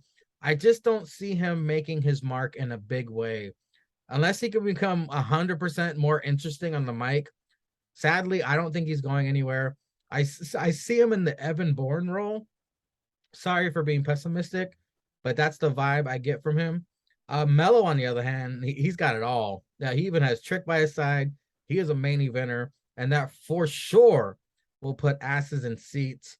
That being said, Mello was about to springboard off of the second rope, and Axiom silky smooth sliding through the bottom rope into a German suplex. That was incredible. There's a slight botch by Axiom leaping onto top rope while holding onto Mello's arm. Trip shenanigans leads to nothing but net and the pin to win. Axiom moonsaults on the Trick. Then we get a short segment. It's Kenzie and Grayson. Those two always amusing when they get together. He wants his title shot tonight. Braun is on the media tour. It says, meet him in the ring tonight, bitch. Sticks, your thoughts on the opening match of NXT? We've always talked about NXT television. When they start their show off, they usually start off with a fucking bang. And once again, they started off with what quite possibly might have been the match of the week. I mean, these two guys, I mean, we had even kind of talked about it last week. Like, this is going to be a hell of a good fucking match. I mean, both these guys can go, and they brought it. I mean, this was a hell of a good match. I mean, like you said, Axiom, he had that little bit of a bobble, but I mean, not every match is going to go smoothly and perfectly. I mean, if they do, then I mean, they're obviously damn near 10 stars in the Tokyo Dome. But I mean, even this with that little bot, I mean, it was still hella good. I mean, I would sign up to watch these guys do a best of 3. I mean, this was a hell of a good match, even right down to the Trick interference, because I mean it's on par with Trick Mello gang. I mean, Mello's in there, he's putting the asses in the seats, and Trick's gonna make sure that his guy gets the dub. I mean, and he did. I mean, it was a hell of a good match, and it was an excellent way to start off NXT this last Tuesday. And they set up the story throughout the night of Grayson calling out Braun. What were you thinking when you saw that start? First thing I thought of was, what the hell is this guy doing with a fucking fur coat on in Florida? I was just like, you see, I mean, the guy, I mean, when you see some rich people, like extravagantly rich people, and they're not even wearing fucking fur coats in Florida because they know it's fucking hot as ball swamp ass down there. This guy's just fucking talking about doing shoeies and stuff, and I'm sweating watching him in a goddamn fur coat talking to McKenzie. But I mean, the guy's almost damn near gold on the mic. He's up there as one of their top heels, and him just verbally going after Braun Jan Maker and just basically telling him, "Hey, I won." Roxy called her shot last week. Fucking, I'm gonna call my shot. Braun Jan Maker, bring your bitch ass down to the fucking arena, and I want my title shot. I'm not waiting for New Year's Evil. And I mean, the guy was gold on mic, and it was damn good segment between him and Kenzie. Of course, those two always very funny together. Cesar, your thoughts on the start of NXT? It was Mello versus Axiom. Damn, Mello won a Booker T, not Stephen Booker T's, but Booker T's top 5, the number 1 on Booker T's top 5. Woo, that boy don't miss. Not wearing no shirt, and you got old Trick Willie with the open shirt. The baby old gang coming out there to fight old Axiom. And when I say goddamn, I mean goddamn, boy, did these boys put on a show. I mean, it was crazy how they had the great interactions at the pay-per-view. I can't remember what that shit was called. Whatever, in the Iron Survivor match. Deadline. Which is good. I mean, I really feel like in that match, like, everybody got over. You know what I'm saying? Everybody got over. Axiom had probably the most highlights in the match. Still got 2 wins. Humongous. And his highlights were in the Humongous. Yeah, but his highlights were in the penalty box. Yeah. Yeah, no, JD got 0 wins. Yeah. No, but JD still looked crazy, and everybody hates JD. That's the point. JD got over his biggest heel. Like, not even Grayson Waller was the biggest heel. JD's the biggest heel because everybody hated him, and they all together came and be like, fuck this nigga. And they all four attacked him at one time to give him no wins. You know what I'm saying? Hey, Joe Gacy's an asshole. Nobody cares about Joe Gacy. I forgot he was in the match. Yeah, you see, exactly. Because all you paid attention to was Mello, Grayson. You paid attention to the other four, Axiom. but not Joe Gacy because he came in 5 and nobody cares about him.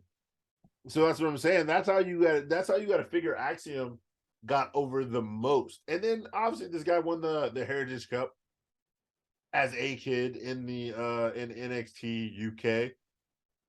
And the Heritage Cup is like their mid card winning, title. And we all know Mello's the guy who won the mid card title twice, who we all say could be good enough to hold that NXT championship whenever they decide to get the fuck rid of Braun. So yeah, you have two guys who should be main eventing. Listen, Cesar. Listen. Mello has only been there for 2 years. Sorry. Only. How long Braun been there? How long Braun been there? We got to season Mello a little bit more. A little bit more. Already seasoned. He's already seasoned because he's black. Mello will be ready. Hey, I like Mello. I like the brothers. All right. I took a picture with them. I posted on Twitter. Oh, we gonna talk about how you like the brothers. That's legit. We're gonna talk about the brothers later. That's legit. So as soon as Mello has at least 4 more North American Championship reigns, I'll think about putting him against Braun. But I mean, because Braun, you see Braun, you see money. You see money when you see Braun. So I had to put the strap on him immediately. I see my pillow when I see Braun. That nigga boring. It's not because he's white. It's because the talent is so bright. And this talent is so limitless. I had to give it to him. Like Keith Lee? Like a nigga? I wasn't in charge. I wasn't in charge then. But like that big motherfucker you fired? I wasn't in charge then. But see, Mello will be ready. I'd give him the title over under 5 years. We'll say, okay, suck it. Yeah, whatever. Crocker. Still was a good match. Still great match. Up next, Tony D and Stacks in the NXT kitchen. I wonder who cleans that. Tony D will have a North American Championship match. It's a bunch of Mexican people because they're in Florida. I'll do it. Tony D is going to have a North American Championship match with Wes next week. Tell Stacks to go tell the Thin Boss Man to stay out of his way. Already a bad idea. I could see this coming. Yeah. Grayson approaches and asks Tony D if he sees Braun to let him know. It's not smart to ask the mob for a favor. I know this is pretending and all, but let's play along, folks. Nikita on her way out and ambushed by Zoe, but she saw her coming this time. It's Nikita versus Zoe Leatherface. NXT gave an ugly woman the title already before. I don't see it happening for Zoe anytime soon. I'll even say Zoe gets called up before she becomes NXT Women's Champ. Nikita has it all: the moves, the confidence, the body. She hasn't cut a lot of promos, but I'm sure given the time she will improve. If any chick gets their butthole leaked online, I want to see Nikita's brown lion's eye first. Zoe reverses a pin into her own and hangs on to the bottom rope for the pin and the win. Cesar? Yeah. Tony D and Stacks in the kitchen. We got Grayson approaching, and then Nikita versus Zoe. Is the ugly woman who won the title with Shayna Baszler? Yeah, Shayna. Okay. I thought it was a question of the day. I was trying to figure it out.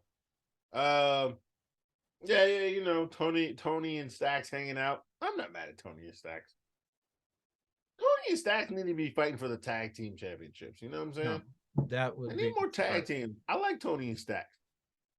Tony and Stacks are a good fit, man. I don't like the.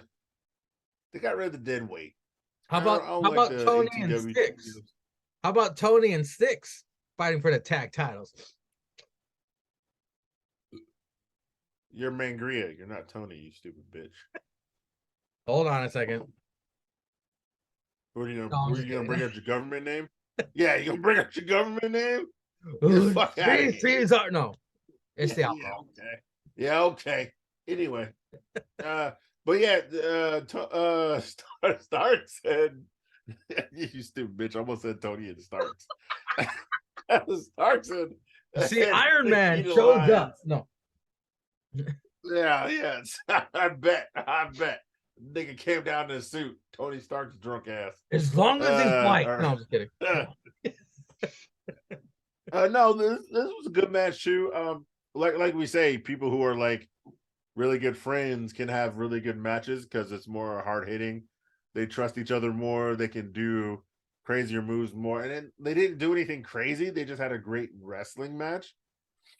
But they can trust each other, especially with the spin kicks and the kicks, the drop kicks. Like both of these women do a lot of kicks and power moves in their matches, and they can get closer or hit harder, knowing they're not really trying to hurt each other and they're pulling back and how to take it and whatnot because they know each other better. And this was a great match for a second match to have. And then this is what I like. Yeah, the heel winning.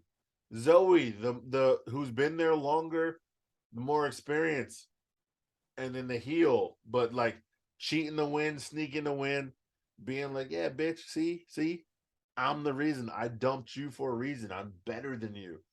You can always use this to eat at the faces, to eat at Nikki. Like, how that bitch get you to the rope? Damn, did I just not know more? Not ring awareness. Yeah, you know what I'm saying? Shit like that. I thought it was great. Good ending, good match. I'm not gonna say the right person won because anyone in this match could win because it's just a match. If they turn it into something more, then that's when you need to predicate which person wins. But as of right now, yeah, I thought it was great.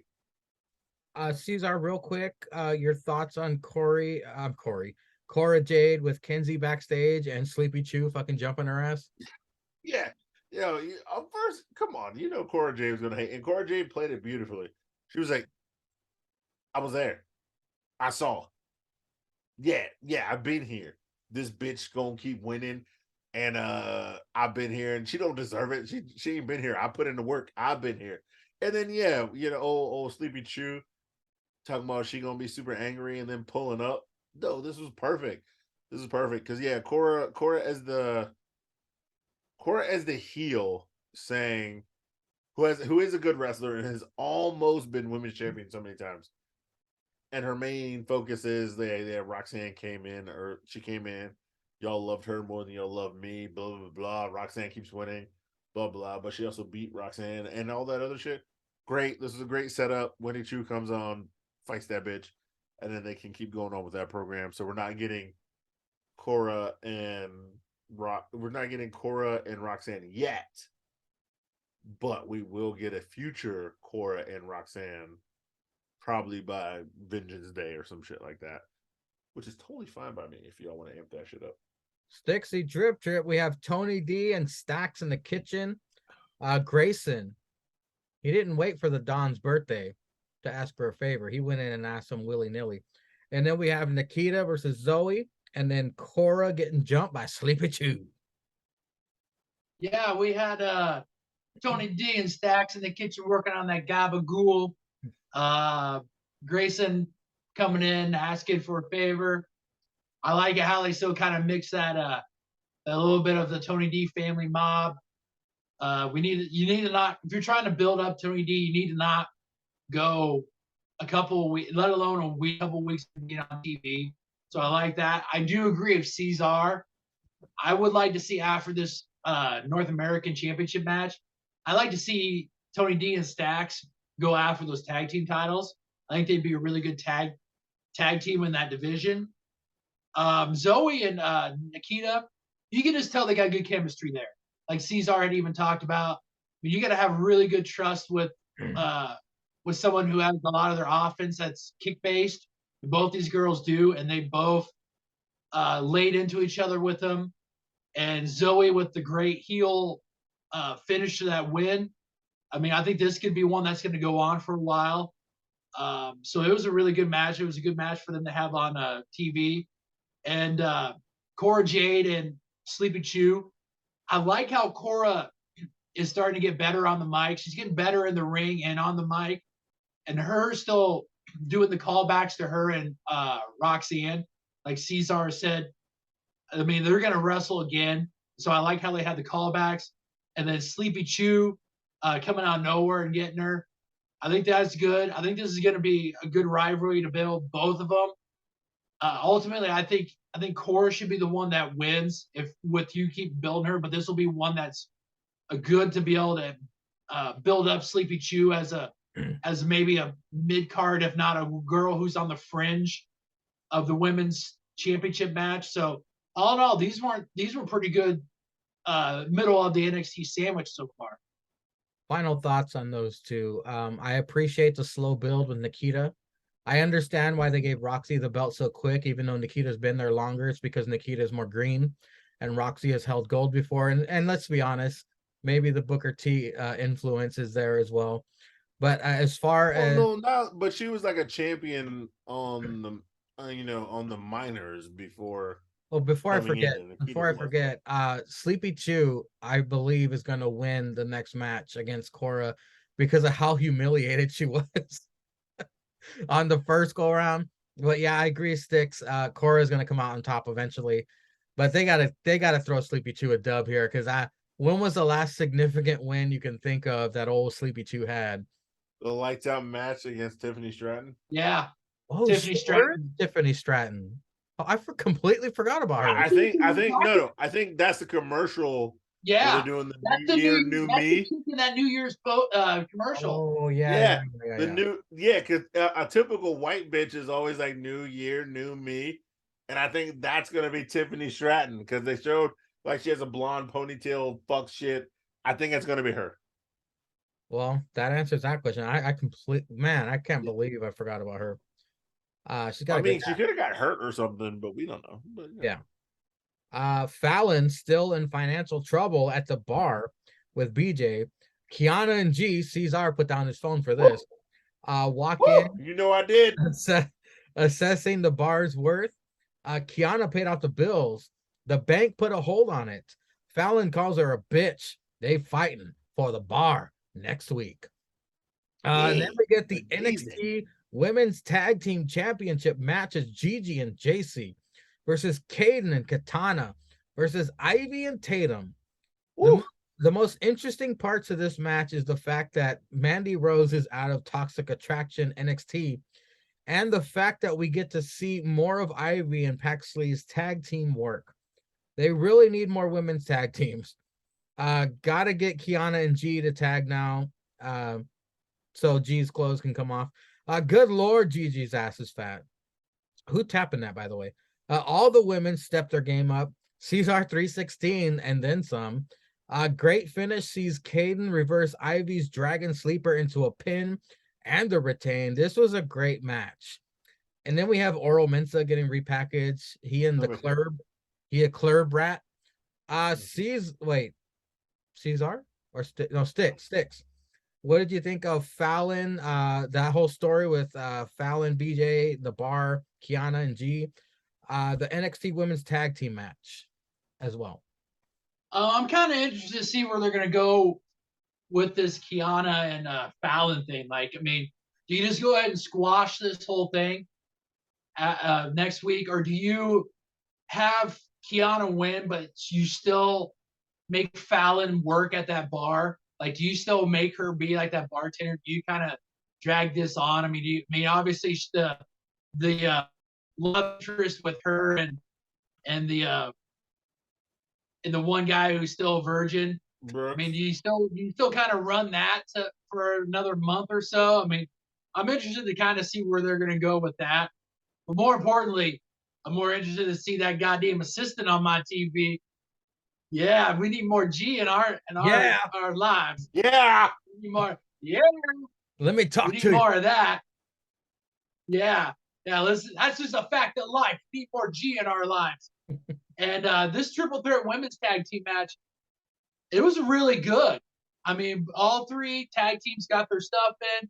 We got to see more of Paxley and Ivy, which we need to see more because I think that they can be major players in that women's tag team division. Now they're in NXT. We just need to see them more on NXT television, not on Level Up Peacock television. So I think that they're gonna be really you heard good. it here first, bitch. And the Caden and Katana winning. I mean, that's the way it probably should have been. And I find myself questioning. I mean, where are we going? Where are they going to go forward with JC and Gigi? Like, do you keep them down in NXT? They're going up. Do you call them up? But then, when you call them up, do you have somebody who you're not using on the main roster slide into maybe that role that Mandy Rose had? We saw Sonya Deville. Sonya. It's going to be Sonya. In that one week. That's what I was thinking. That's what I thought about too. But I thought, do you do a trial run on NXT television before you do that call up? That way, if it doesn't work, it's at least not working on NXT television instead of not working on probably SmackDown that they would have it on. I mean, would you rather have them bomb on NXT if it bombs? Would you rather have it bomb out on NXT television or SmackDown television? Well, Sticks, you saw what happened to Legato. They got called up to SmackDown and they just tossed Elektra aside and put what's that bitch's name? Oh, Zelina. They put Zelina in that role without a trial run. And I mean it's nothing memorable yet. But I mean, I wish they would have did what you said. I wish they would have had Zelina interact with Legato beforehand to see if they had chemistry, but I totally understand where you're coming from. But otherwise, I mean, I thought it was a really good tag team match. I mean, we've always talked about the difference between Tuesday night and Wednesday nights. Like Wednesday nights is like you just said, it's a shit sandwich. Tuesday night NXT from start, and usually depending on who they have in the main event, if it's Jon Maker, then it starts tailing off. But for the most part, Tuesday night NXT for 2 hours is pretty good television. I mean, it'll keep your interest, and you're not going to pause it to jump on Mangria Field's YouTube page to fill up that sandwich to make it a good sandwich. So, but all in all, I mean, this was a really good triple threat women's tag team match. Well, Sticks, that's why I love having you on the show, man. You just blew my mind with the whole the continuation of the bar story. Like Kiana owns the bar and makes, like you said, Fallon run the bar. You could have Briggs be the bouncer, like in the front, and you have Kiana like just going, "Oh, Jensen, you're so cute," and like she has him wrapped around the fucking finger, and they can continue Jensen that story. would be the GM. Huh? If anything, if I thought of that, Jensen would be the GM. Oh, they would hate Jensen. Yeah, he would be the general manager. So they hate him because she put him so high, and they'd be like, "Oh, you the motherfucker who ratted it out." I love it. I love if they can if they can continue the story like that. What Stick said, but Cesar, I digress. Go ahead, brother, take it away. That's the start. Is that story? What do you think? So yeah, Kiana came to the bar, and this is what I keep saying. I don't know who Kiana knows. But they got high faith in this woman. Not to say Kiana's not. Look, is she beautiful? Yeah, she's good. She's good. Is she good in the ring? She's decent. G, the smoke show. G's the smoke show. Lord. G giving old Scarlett a run for her money, if you ask me. Actually, G got the money. Scarlett need to keep up, if you ask me. I digress. I love a Latin woman who could me. That's why I married one. Look, I ain't mad at you, brother. I'm ride or dies. They're ride or dies, man. They're ride or dies. I'm just saying. And I could just bury my face in that ass. I'm just saying, brother. But good God, G is too fine. But yeah. She wants to use it. Like, yeah, she came in there. She gave him the shirt last week. You know, she gave him presents for whatever. Gave him a little info. She comes in, buys the lean, hits up to a one-on-one for the bar. We saw this coming. A one-on-one for the bar. Come on, we saw this coming. We technically saw this coming. I saw it coming. I mean, if they're really big on Kiana, then yes, Kiana would win, but Briggs and Jensen would offer her not to like get rid of the bar, or Jensen at least would, and be like, yeah, we'll work at the bar for free or something. And that way she can keep the bar, they can earn up money and maybe pay it back. This leads to another big match for Fallon and Kiana, of course, and like long-term storytelling, great job. But if Fallon wins the bar, yeah, faces win. Maybe even like Jensen comes to his senses and helps Fallon cheat to win, because G's gonna cheat. Brooks is gonna be mad, but they're country boys. They don't want to punch the bitch. But Well, how about this? How about this? This is outside the box. If Kiana wins, you keep slow building it, and then you have Jensen somehow become looking like a fucking genius, and somehow talks Kiana into maybe one more match, winner takes all, and then fucking Fallon ends up winning. And then you get that picture, you get that side camera view of Jensen standing over on the side going, yeah, exactly. And Tiana just being like, how the fuck did I let this country bumpkin talk me into fucking putting this bar back up? Hold on, I took a deeper dive into what Cesar was saying. Have, like Cesar said, have them work for free. Fallon begrudgingly works for the bar for free for her father, because it's her father's bar, so she'll do anything to keep that bar. So she begrudgingly tends bar for free just to keep that place afloat for her father. But no, I'm saying that happens, and then like Kiana's like, by late January, be like, yo, you know what? I try to keep the bar, but y'all ain't making no money. I could sell the land for something, and then be like, Jensen comes up like, yo, we're all working at the bar. Like he'll look like I'll be a waiter. Brooks will be the bouncer. Fallon will tend bar, and then we even have friends who would work as like waitresses or something. But Fallon wants one more match. You win. We're all working at the bar for free. She wins. They get the opportunity to pay themselves whatever you paid, they'll pay you back. Because by that time, the bar would have made enough money or some other fuck shit. We'll get the money to pay you back. Fallon wins that match, so therefore they all get the bar back. But Jensen helps Fallon to win instead of being infatuated by Kiana and G. In that match at like Vengeance Day or New Year's Evil or whatever the fuck match they want to have, that would be probably more story time telling to be a great win. What would make Jensen a pimp? Yeah. If post sex he fucking dumps her and does that. That's what I'm saying. He hits it. He quits it, and he's like, "All right, let's turn this." No. How about this? No, Jensen gets the draws, and then convinces her to have the match. He's like, "Baby, you gonna win? Don't worry about it. Don't worry about nothing, baby. You gonna win. You already beat Fallon before. You gonna beat her again." And then Jensen helps Fallon win. That'd be some real, and then be like, yeah, I just want to hit and quit it, bitch. Holla at your boy. Stay toxic. Well, Cesar, what you said, Cesar, earlier about Kiana at the end of January comes in and goes, you know what? This fucking bar ain't making any money. We in the red. This ain't making any money. I think I'm gonna close it down. But all of a sudden, in walks fine Cameron Grimes. He got the money. He ain't got no story. He ain't doing shit. Yeah.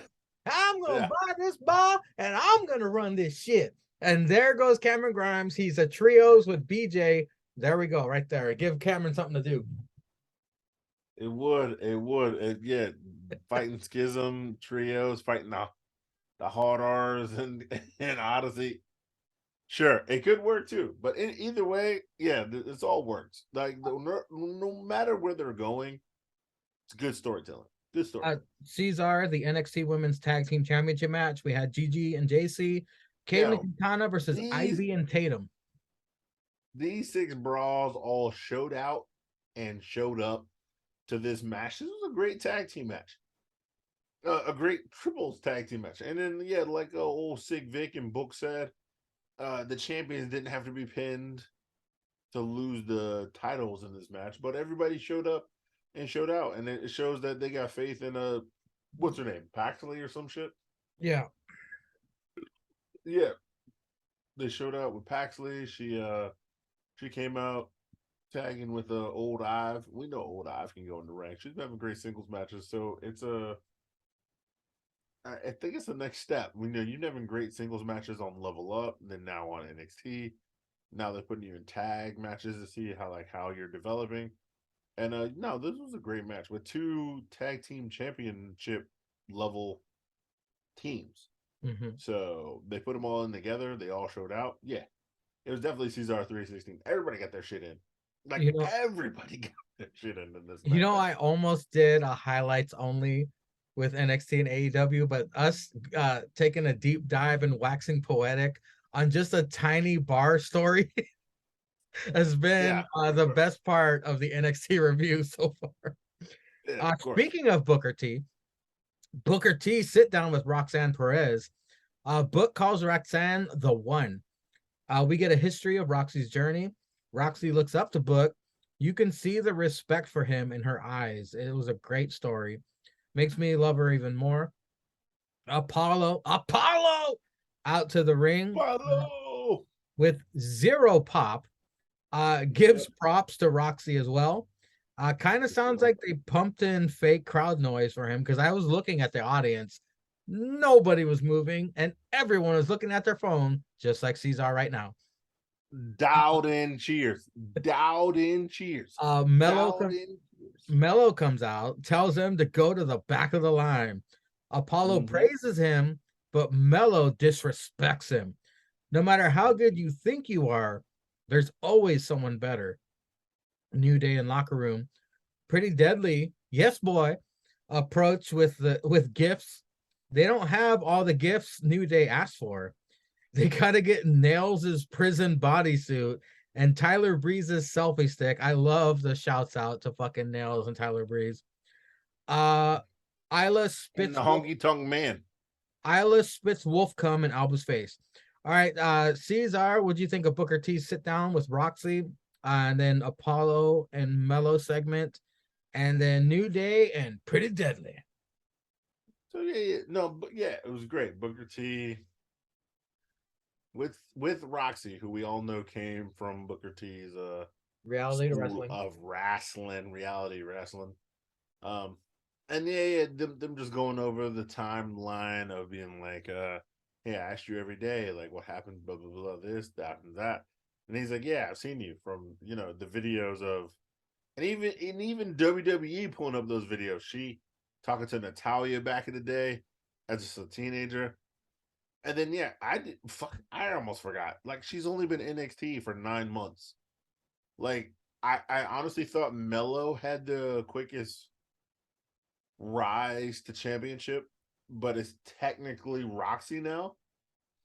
Because she's like a breakout superstar, Iron Survivor winner, NXT Women's Championship winner, and Tag Team Championship winner. Like, yeah, Mello won the breakout superstar and turned that into the NXT North American Championship. Oh no, man! Cesar is drinking the good stuff, Sticks. Yeah, Cesar has downed the good stuff, folks. He has but he didn't win the chip. He didn't win the main chip. You know what I'm saying? He didn't win the tag chip. Yeah. Roxy's got more accomplishments in her 9 months. Mello, and then she has Book, and Book told her to put in the work and whatever. But then the real shit happened. Yeah, you better find that out, motherfucker. You better find that eye, motherfucker. Because hey, Sticks, let me ask you a quick question, man. Let me ask you a question. Shoot, my man, shoot. So Apollo Crews came out to the ring, right? Right? And he was talking some shit. Nobody cared. And they were piping in sound. And then a certain man from a barbershop, Mello, came out to talk some shit, right? And they were talking some shit. And they were talking about having a match. And did it look to you like two people of a certain color was in the ring, Sticks? Did it look like that to you? Because that's what it looked like to me.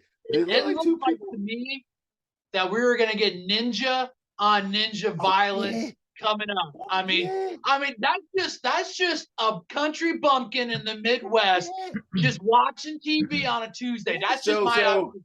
I could be wrong, but so that Grayson Waller is fighting with Braun because he has he won the Iron Survivor, and then the second person to try to win was Mello, and Mello has to fight the loser of the last heavyweight championship, and it looked like it was some nigga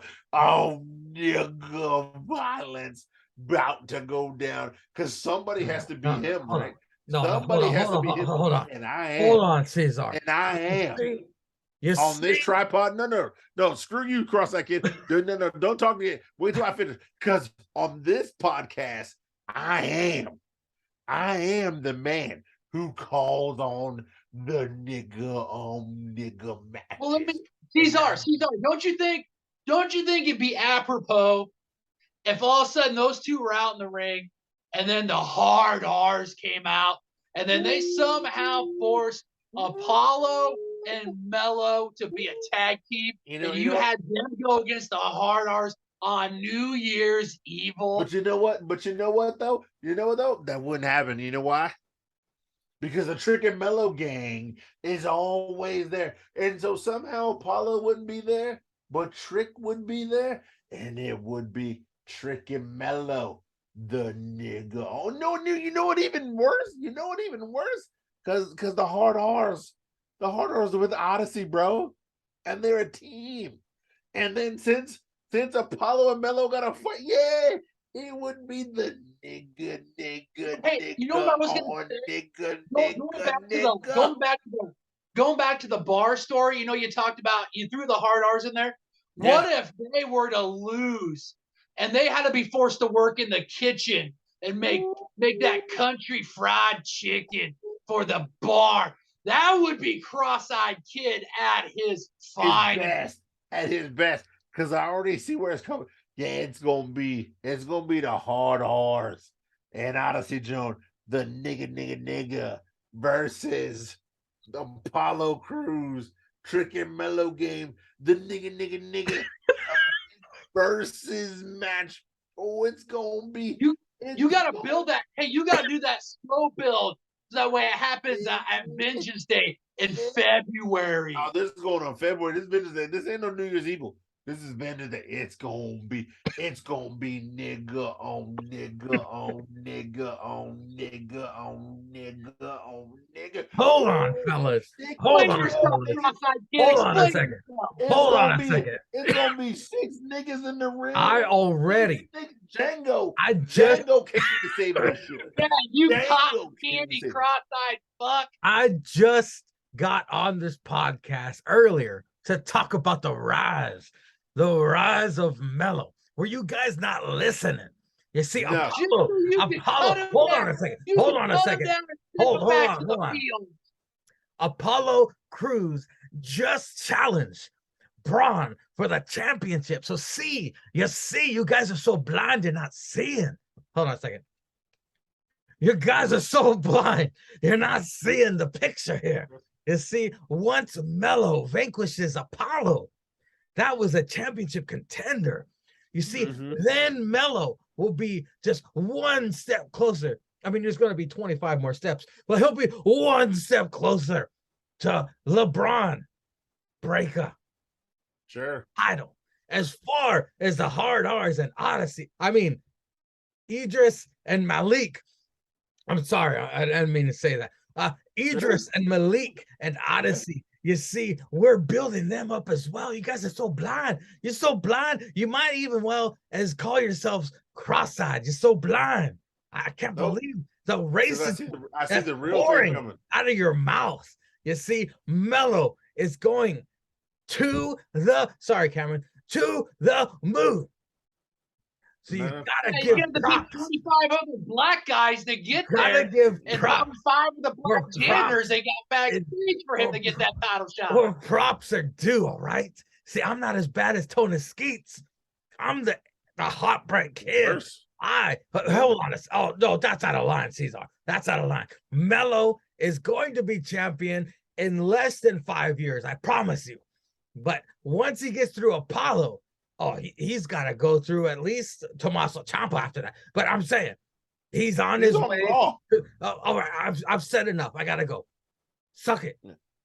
Look, we all see what's coming. Look, Grayson's going to lose at New Year's Eve. God, I hope not. Then Mello will beat Braun on maybe NXT. Stand and deliver? Because he's going to beat Apollo Crews. I think it's stand and deliver. I think they've got enough hype and they're slow building him, and he's going to have his moment at stand and deliver. Yeah. No, you know, you're right. You're right. Grayson will probably beat Braun in New Year's Eve, and then Mello will beat Grayson at Vengeance in February because it's Black History Month. He'll win that shit and then go on to fight Apollo again at Stand and Deliver, where it will be nigga on you keep referencing Black History Month in February. I don't see color, Cesar. I can't even see you. Who am I looking at right now? I'm booking on talent and talent alone. You see me, you bitch. In 2025, when Mello's ready, I will have him beat Braun Breaker to become NXT champion. But not you guys are calling it too soon. We need to season Mello a little bit more. In 2027, the Rumble. Hold on. In 2029, when Mello's ready, Mello will become NXT champion. You guys gotta have patience. Patience, all right? Good things come to those who wait. Suck it. No, if Grayson wins, he's gonna beat Apollo at Vengeance Day, and we're gonna get that third match in that trilogy. Well, Cesar, do you have any thoughts on New Day and Pretty Deadly in the locker room? I mean, it was funny. Sticks. It was funny. It's actually, it's the funniest. It's funny how Pretty Deadly are heels, but they're at the feet of the champs begging for it because they just want the rematch so that they can hopefully win the titles back. Yeah, they'll go out of the way to do whatever they got to do to win the belts back. And it's funny. It's entertaining. But that's what the New Day are. When the New Day are in a skit and not in the ring, they're super entertaining. And I felt like this was that super. Yeah, and they're like, we'll say the Pledge of Allegiance. We've never been to jail. Fuck, what do you mean? See, and that's another thing. Because the New Day expect them to go to jail. Because the New Day's been to jail. Because they some niggas. Because that's how the cross-eyed kid. No, I got their you. entertainment. I got you on this one. Yeah, I got you on this one. All niggas is No. Pretty Deadly is appeasing to the New Day. See, you call me racist, but Pretty Deadly lost the tag team championships to New Day, who are black. I mean, who are ultra talented competitors. But see, you're calling out race. But Pretty Deadly are the whitest people on the planet, and they lost to the New Day, jail. Which proves but they never been in jail. Not a racist. So y'all can suck it. They're foreigners begging for a green card. That's what you're having them do. Yeah. But they're white. They've never been to jail. They're white. See, they're white. So I don't know. I redeem. Yeah, they're white. They've never been to jail. Yeah, I redeem myself. So y'all can suck it. All right. Yeah, Xavier Woods asked the question, what, have y'all never been to jail? And they said, no. Ew. Ew. Yeah, because they're white. He asked white people have they ever been in jail because they're white. If he was talking to the hard R's, he's like, "You all been in jail?" And then Idris would be like, "Nigga, I've been in a sweat box for 3 weeks, and then Massa threw me in jail for 2 weeks after that Just put shit, me in just so I could have bread and for water." like 2 weeks straight. I didn't see. Yeah, When I woke up, yeah. my He was corneas like, burned when I looked up at the sun. yeah, he Malik, was like, man, Malik, one time I fucked up. One time I fucked up and Massa threw me in jail just so I could eat bread and water for 3 weeks because that nigga won't feed him. That cracker won't feed me. Yeah, Malik, exactly. Malik, Exactly. Malik accidentally stepped on his fucking Lay's, Massa's Lay's, Yeah. whipped him to death. And Massa threw him in the hot box 3 weeks. All right, Sticks. Well, Booker T sits down with Roxy. We have Apollo and Mello segment, and then the New Day and Pretty Deadly. What'd you think? Booker and Roxanne, this was good. I mean, they show a little bit more of her history, her backstory. It's good that they're acknowledging that Booker helped with her development. That this girl had a really big interest in wrestling younger and basically chased her dream, and now she's where she's at because she believed in herself and followed her dream. So that was really good for them to do. Apollo and Mello, I mean, you could tell Apollo's kind of already run his course at NXT. Mello came out basically to kind of save the segment. So it'll be interesting for when we get that match. I think it'll be a good match between those two, and maybe it's a number one a championship contender qualifier or disqualifier. Maybe that they'll do that. New Day and Pretty Deadly. Like Cesar said, New Day is really good with skits, and I think we're starting to see more and more that Pretty Deadly are pretty good with doing skits themselves. So it's good when you have two not only high quality tag teams in the ring, but also two good tag teams on the mic and even backstage when they can interact and kind of be in a feud. So that's really good when they have that. And I thought it was a really good and really funny segment they had with both teams. NXT struck gold when they have two teams that can be comedic and put on incredible fucking matches. So old HBK scored with that one, but I digress. Up next, the Hard R's and Odyssey about to party when they run into All Teeth Ava. She asks why they chase a temporary high. They not down with that bullshit. Jism approach and tell him good luck. Alba in Doc's room, Grayson approaches and asks for Braun. Continuing that. Then we get impressive Indy Hartwell versus Elektra Lopez. Still digging that entrance Tron and song for Elektra. I'll always have a soft spot in my heart for Indy because of all the memories with the way. Bretsky's Woman of the Year, by the way. But her time in NXT is done, I believe. She needs to go to Raw with Dexter. This is Elektra's time to shine.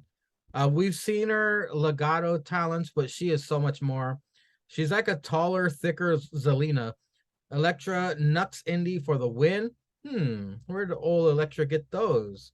Perhaps an ordinary, decent villain had a hand in that. Facts. Perhaps. Sticks, what do you think of the Hard R's and Odyssey with Jism and then Indy versus Elektra? I thought it was a good segment until Jism and Ava showed up. And it was just like, it's like those party killers. Like you're having a party, you're having fun, and then all of a sudden these people show up and it's like, what? Who invited them? They bring their This is bad.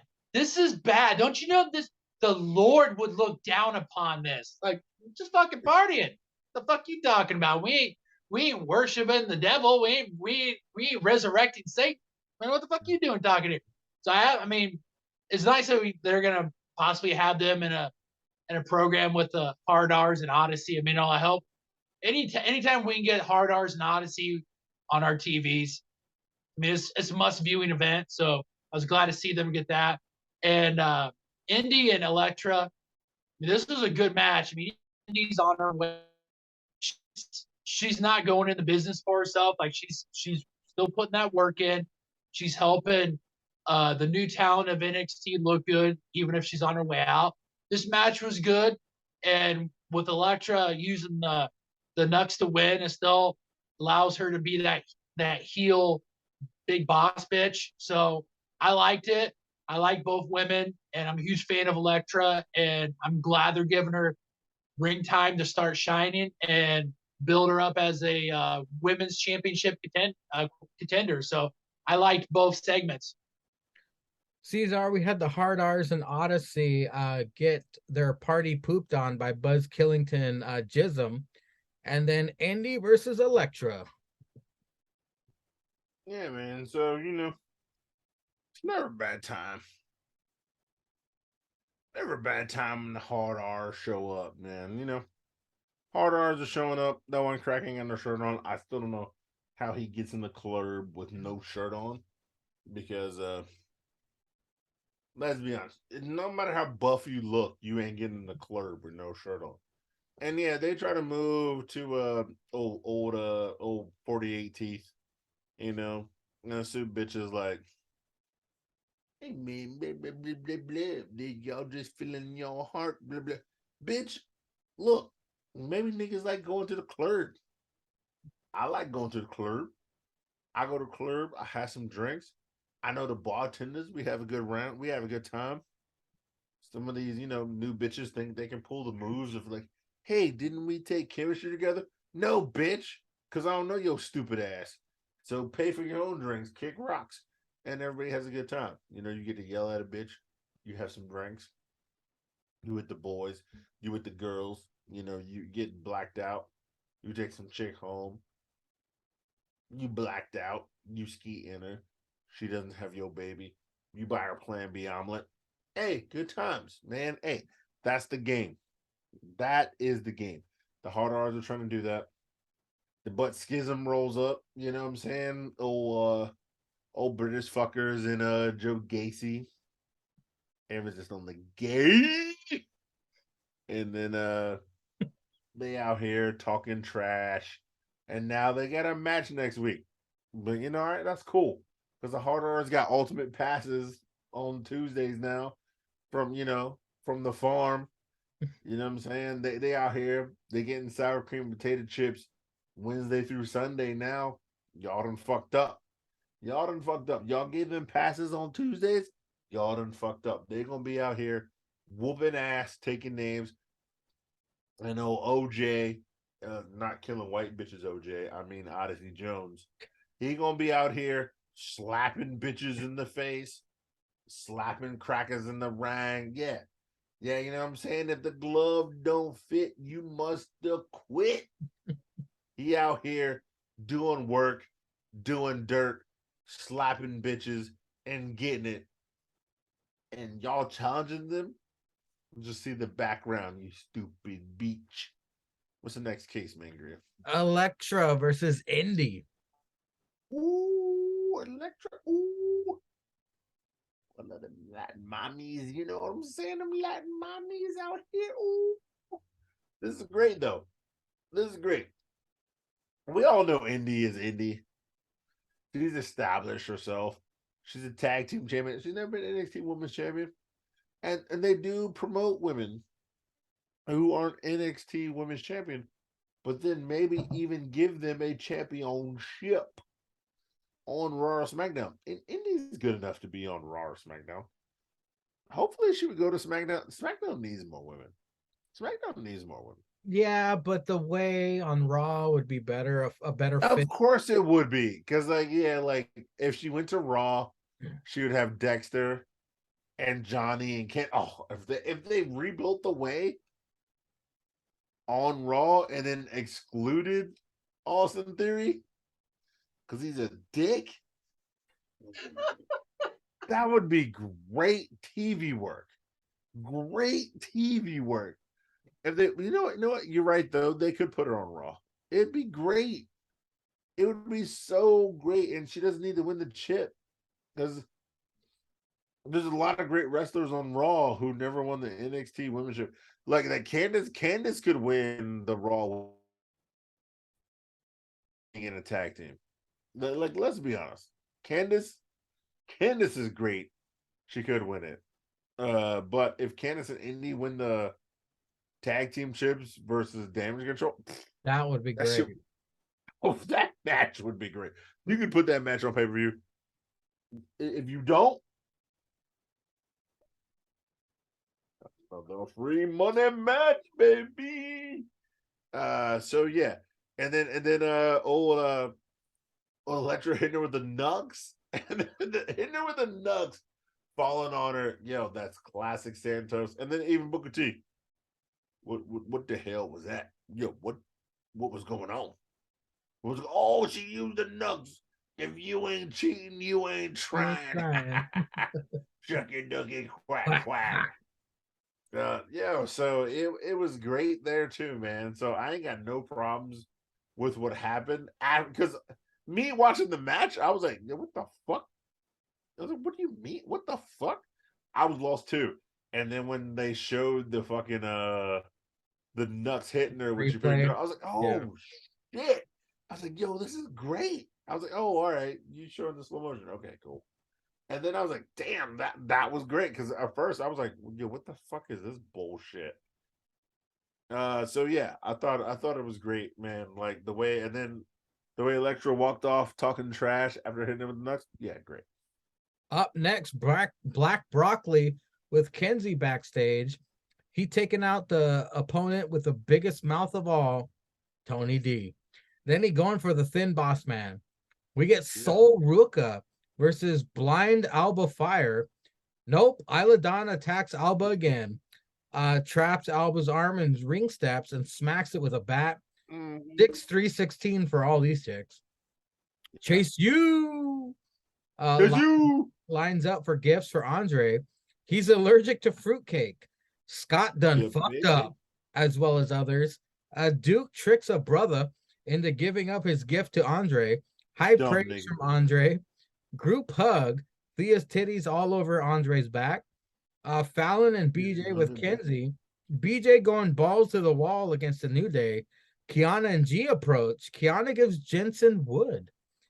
She's all business, but she's still a woman.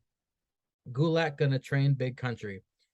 Cesar, we got Black Broccoli with Kenzie going after. He says he's going after Tony D, and then he's going after old Black Broccoli. What? No, he's going after the Thin Boss Man. What's his name? Fucking Dijak. Dijak. There you go. And then we got Sol Ruka versus Alba Fire. We got Chase U and then Fallon and BJ. All right, hold on. You gotta focus. Oh yeah, so first Cracker was talking about Black Broccoli, right? Yeah, he was just. We don't have, just talk about. Nobody cares about that. Yeah. Sol versus Black Broccoli said he's fighting Tony D, and then he told that old other Cracker that he's got to go tell Dijak to wait his turn, and which we didn't even see that right now. So eat a dick. What was next? Sol versus Alba, but Alba got attacked. Oh yeah, so Alba Fry got that period stain in her blood, in her eye. She had that period blood in her eye, from the skeet from that other bitch. And then the doctor had to look her out, and then they'd be like, "Yeah, bitch, we gotta wash this shit out with water and black skeet." So Black Broccoli was back there during the other commercial break. You didn't see it, but he skeeted in Alba's eyes. He was like, skeet. And then like the period and the black skeet, they chase each other away because Black Broccoli got black skeet, and if you don't know about black skeet, it runs away from white women's vaginas because they ain't trying to get them pregnant. It's just black women's vaginas it runs to, so they get put on child support. So I mean that's what I'm saying. Those are the rules. I didn't make the rules, Sangria. I didn't make the rules. Those are the rules of the world. You can fuck 85 white women with a black dick. It's exactly what I'm talking about. No, I was kidding. All right, here we go. This nigga again. So yeah, you skeeting 100 white women, nothing happens. You skeet one black girl or Mexican girl, pregnant as shit. She having triplets. It's fucking some bullshit like that. Ask Kanye. He got paid child support. All right, what next? You wrote a song about it too. He did, but that was before he had to pay child support, which is really funny. But he was a prophet. He was telling you what happened. Yeah, And guess he was what? telling you what happened before it Guess what happened. happened? You're right. Chase you. Oh yeah. So Chase, you had a bunch of presents for the Professor of the Year. You know, Thea's horny ass gave him a new sweater because he knew. And then yeah, some dumb nigga got talked out of by Duke. Duke wrote up and said, "Hey, dumb nigga, you got to talk to the dean because your scholarship is fucked up." And he was like, "Oh shit, my scholarship's fucked up." And he's like, "Yeah, dumb nigga, your scholarship's fucked up. Give me your present, and I'm gonna prevent it the chase, and then you go talk to the dean." And that's what happened. And then yeah, he skipped the line. Y'all just gonna let this white man skip the line of all the other colored people? Because there was nothing but colored people in the right line, Mangria. There was only colored people. Why So are you call your talking boy. to me? Yeah, call your boy. Why Call we- your boy. Call your boy. There was only Duke's white ass Hey, skipped the HBK. line. They're talking. No, get that cross-eyed fuck on the line. HBK, they're talking to you again. Yeah. Because Duke skipped the colored line because there was a Mexican who had a fruitcake, a white bitch who had a fruitcake, and then another colored who had a fruitcake. Yeah, you left. You left, you bitch. You left. Yeah, y'all see it. It's empty right there because he left. And then so when the white bitch left with the fruitcake, then it was only like another Mexican girl, and she was fine. She was fine. And there was a nigga. And then Duke, who Duke steal the present from? He stole it from the nigga. Of course he did. And then there was another nigga up front. And he was chilling. He had no fruitcake. But Duke stole the present from the nigga. Told him don't talk to the dean and fuck shit. And then what happened when when Duke got nigga's present? He skipped the whole fucking line because he white on that side, and he skipped the other two colored people. The other two colored people. Because Duke is a bitch. And then gave Andre Chase that fucking prize or present of best professor at Chase you. You know, Future Bresky was like, yeah, I don't care about these niggers, and I don't care about these Mexicans. I just want the present from the whites. Actually, I think Thea might be a little dark, but anyway, yeah, he just wanted the present from the whites, and then yeah, that's what happened. And Sticks, I guess I got to shoot it to you. And what are your thoughts about whatever the fuck we were talking about? Well, I know we're gonna skip the whole Black Broccoli thing. I mean, he just laid out his hit list. Yeah, we knew what he was gonna do. Let's talk about the Alba Fire, Isla Dawn. Yeah, we need to had talk going on. about. And not We only, need to talk about like this. you said, she needed water. She had to go to the eye wash station. Didn't work. Black Skeet. It was Black red Skeet, skeet. like, It was red skeet. everything. It was period skeet. That other girl shot period skeet in her soul. Black Skeet took care of it. But let's talk about that fucking outfit that Isla Dawn was wearing. My God. I think Mangria had said it either last week or a couple weeks ago when she was on TV. Never wanted a supernatural chick that you ever wanted to bang more than you got in Isla Dawn. My God. And that outfit she wore on Tuesday, where all you gotta do is just pull one shoelace and that whole outfit comes off faster than a black man when he hears the cop signals. You pull that one shoestring. Goddamn right. Isla Dawn's outfit is on the floor, ready to go. Sorry about that. My fucking bladder. My bladder was gonna fucking explode, and I thought we could make it through the NXT. She was beating that bitch down in heels. In Yeah. heels too. I mean, she was in a dominatrix outfit in heels, whooping this fucking chick that's supposed to fucking harness the power of fire. She whooped her. Then she took her own baseball bat. She took her own baseball bat and fucking used that against her. I mean, God. This girl had legs for weeks. Legs for weeks. I mean, that was something. That was something to keep. That's something to keep an eye on. Isla Dawn. I mean, she a freak. We were talking about Dawn, how she a freak. with them heels Um. on. Okay, and let's legs. skip to the NXT Tag Team Championship match. It's New Day versus BJ with Fallon. Book hating as usual. I can see BJ in NXT for another year. If you ask me though, I don't see BJ doing anything but fizzle on the main roster. Book hates Big E for trying to steal the "Can you dig it, sucker" catchphrase. I'm not trying to be a hater on BJ, but Fallon could be the one who has the better time on the main roster than BJ, a la Enzo and Cass and Carmella. I could be wrong. It's happened before. New Day is New Day. Right. They goaded. Coming back for glory and putting over the future talent is their game. The best thing to come out of this is Book's hate. Props to Briggs for a hell of a moonsault on the Kofi for a 2.5. Woods takes out Briggs with his rope scaling elbow drop to retain. That was awesome, Chance. Sportsmanship handshakes and hugs. Stacks backstage telling the thin boss man's door the business. Grayson on his way out. Sticks, we got a NXT Tag Team Championship match. It was New Day versus BJ. This was a good match. I mean, like you said, New Day coming down to NXT, helping a lot of the tag team talent with in-ring work and helping get them over. I mean, Briggs and Jensen, they still need some work, but I mean, you do see the potential. You're starting to slowly see the potential there with them. So, I mean, having them in a match with New Day was good for them.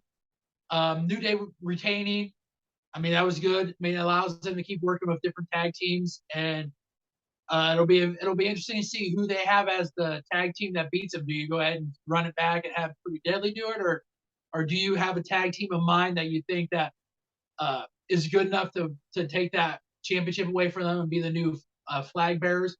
I don't know, but I mean, I look forward to New Day wrestling with all the viable tag teams that they have down there. Look forward to them wrestling them, and this was another one, and it was a good match.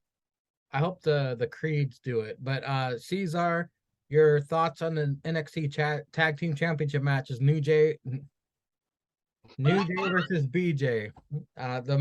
Sorry, folks. I've been drinking as well. Well, speaking of the Creeds, they did have a program with the Curry brothers in a commercial.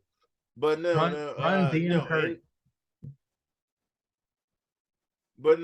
Day versus BJ was good as shit. No, it was really good. It was really good. BJ showing that they did deserve those NXT UK championships when that shit was going on, to bring it over to America, because they knew NXT UK was ending, but we didn't know NXT UK was ending at that time. And then they had a great championship match. Kiana James and G in the crowd rooting for their boy and looking at him. They made notice of it in between commercial breaks and whatnot. But yeah, of course, fucking New Day. I'm like, who's really, like, in actuality, who's really on the NXT roster is gonna be the New Day? The Creeds as tag team champions. I don't know if they're gonna give it to those guys. I mean, because if they're really gonna give it to the Creeds, then why they take it away from them so quick? They should have had those guys right out. You asked who's worthy of it, and I said the Creeds. Other than that, I can't really think of anybody else. Right. But that's what I'm saying. Like, but then why would they take it away from the Creeds so early when they did win it, to trade it around to these tag teams? But I mean, the Creeds, are good. Great tag team. It might be Trick and Mellow Gang. You never know. Just to give you a little nigga on nigga tag team match, because it's Trick and Mellow Gang versus New Day. Like you said, Cesar, it could be Tony and Stacks, perhaps. It could be Tony and Stacks. Cheating like a motherfucker, but I mean, they need more tag teams. They need more tag teams for sure. They do need more tag teams, and I get it. There's good tag teams in NXT, but they need more tag teams on the men's side. They need more tag teams on the women's side. There are some good tag teams on But yeah, no, it's all great. I thought this was worthy of being a main event, and everything was good. So I Well, guess the final segment of the night, we had the Sandy Vaginas approached the Creeds in the parking lot. Nothing special here. We're not going to talk about it. Grayson Waller out to the ring, calls out Braun. Says Braun is a coward. He's carried this brand the whole year. Braun pulls up, heads to ring. Braun spears Grayson and is out. Grayson was wearing a flak jacket with a plate in it, a la Clint Eastwood, a la Back to the Future. He outsmarted Braun, which is not hard to do. Is this the man who will finally dethrone Braun? Even though I voted against him in predictions 5 years in a row. Caesar, what'd you think of the final segment of the night? yeah, exactly. It's super smart. Super smart. It was Grayson saying that, yeah, I outsmarted you at the end of the pay-per-view. Came out, attacked you, got the one over, did the shoey. I outsmarted everybody else in the Iron Survivor match. Beat that shit, win the shoey. And then yeah, talk trash about you all night. I know you can see it all night. And then you come out here and then I have the case on I have the vest with the fucking iron shit on me. And now you knock yourself out. So even if we have this match, I know you have a head trauma. So even if they clear you, it's a head trauma, and my finisher is a head trauma move, so I can beat you again. So, in theory, super smart by Grayson, and yeah, they're gonna try to have Grayson because Braun's the big jock, and he just comes in and beats you power style, and blah blah blah. You have to have an antagonist who is smart. This is literally the Lex Luthor who is smart versus Superman who is all strength. So that's how it is. That's how I see it. Well, Sticks, this is kind of interesting because if you look at the past opponents of old Jan, we had Power versus Braun, he overcame. We have Legend over Braun, he overcame. We have Speed over Braun, he overcame. Now we're looking at Brains. Brains versus Braun, the old saying. Brains versus Braun, is this going to win? Is this who you want to win? Or do you want Mello to take the title off of old Jan Maker? At this point, I'll take anybody to take that title off of Jan Maker. I mean, I wouldn't have a problem if it was Grayson. R-Truth. No. I would prefer it to be R-Truth. I'd dance a fucking jig. I would prefer Mello because I think Mello's, it might be, I think he's got a brighter future than Grayson does. But I think it was later Tuesday night when I was on the Twitter machine. I don't remember if it was Grayson or someone brought up kind of the last time you saw something like this on TV was, or on network television, was back in WCW Nitro days where Bret Hart was taking on Goldberg. And I think Bret Hart, they showed a picture, Bret Hart had that metal plate. Yep. I like that callback if that was kind of what Grayson was going, or if he just had this idea on his own. It's a very smart move. I mean, and it would explain why this white boy was wearing a fur coat in the state of Florida, even though it might be winter down there. It's still warmer than a lot of places that are in wintertime. So it explains why that white boy was wearing a fur jacket in Florida. All in all, wasn't that bad of a way to close out NXT, and Grayson still has the upper hand. You know, HBK has such a hard-on for fucking Braun. I bet you at the next pay-per-view or whenever Grayson and Braun fight, like Grayson will come into the match with that fucking plate. The ref will get knocked out. Braun's about to spear Grayson. He stops himself. He punches Grayson in the face. He takes the plate out, hits Grayson with it, and then pins him to fucking retain. That'll be some fuck shit, but I mean, it's got to be Mello. I want Mello to take that NXT championship. He deserves it. The man that don't miss. He puts asses in seats. Grayson, he's got, like you said, he's got a bright future. But Mello, you're blind. You can't see his future so bright. So yeah, hopefully that will happen. But ladies and gentlemen, we're going to take a quick break. And when we come back, we're going to get questions from you. All right, ladies and gentlemen, let's be honest, gentlemen. We are going to now take questions like we do every Christmas. And the first question is from the sheriff himself. The sheriff asks, what gift would you get Jake? I'll just go to Sticks first. Sticks, what gift would you get Jake? Probably a blow up fucking child. Oh my God. I mean, that's probably what you want. I mean, I wouldn't say a blow up sex doll, but I mean, let's be honest. He ain't gonna want that. He wants the closest to the real thing. So we'll give him the blow up Cabbage Patch Kid doll. Caesar, what gift, if you could get Jake, you get him anything you want. Money doesn't matter. 17-year-old blow up Bretsky. Wait, with or without cage? No, he's already got the cage, bitch. 17-year-old blow up Bretsky. Next case. Stocking stuffer is a penis pump, but we all know that ain't gonna help him. Yeah, ain't gonna happen. Next case. Read the next question. I feel bad. I feel bad for Jake. I know he comes off as a prick, and he is. So I just to prevent him from kidnapping Bretsy again, I'll get him one of those fucking Japanese real dolls you see advertised. They're like $5,000. He would order in Bretsky size. Next case. Just read the next question. Well, the next question, Caesar, is what would you get the sheriff for Christmas? A blow up midget that he can hump all night. Next case. Wait, man or woman? Doesn't matter. It's the sheriff. Both. It's transgender. Transgender. He can pick the sex whenever he wants to hump it. Next case. Sticks. What would you get the sheriff for Christmas? What's under his tree with a label on it from Stixy Drip Drip? What did you get the sheriff for Christmas?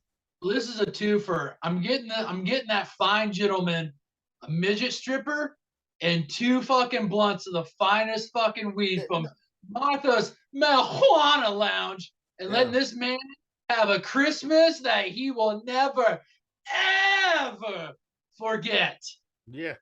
You know, I'm going to go a little out of the league here because I don't know who the governor is of New Hampshire. I'm going to give Zanka a pardon for him to legally kill an elderly person at Walgreens. It's on the table, folks. It's on the table. He gets a pardon from the governor of New Hampshire. He wouldn't do that unless it's Jeff kill an elderly person at Walgreens, get his frustrations out, then he can go home and fuck the blow-up doll that Caesar has got him and call it a Christmas. You ruined that gift. You should have said he has a pardon to kill Jeff Jarrett wherever he is in a Walgreens. And then he would have done that and then Jeff Jarrett is a senior citizen, technically. So Jeff Jarrett doesn't shop at Walgreens. Jeff Jarrett at a Walgreens legally and be part of it. New Hampshire. You might have to go down to fucking Tennessee to do that shit, and the Tennessee might invite that shit. He's gonna wait because there's no expiration date on this pardon. He can wait. Jeff Jarrett's gonna need some cough syrup.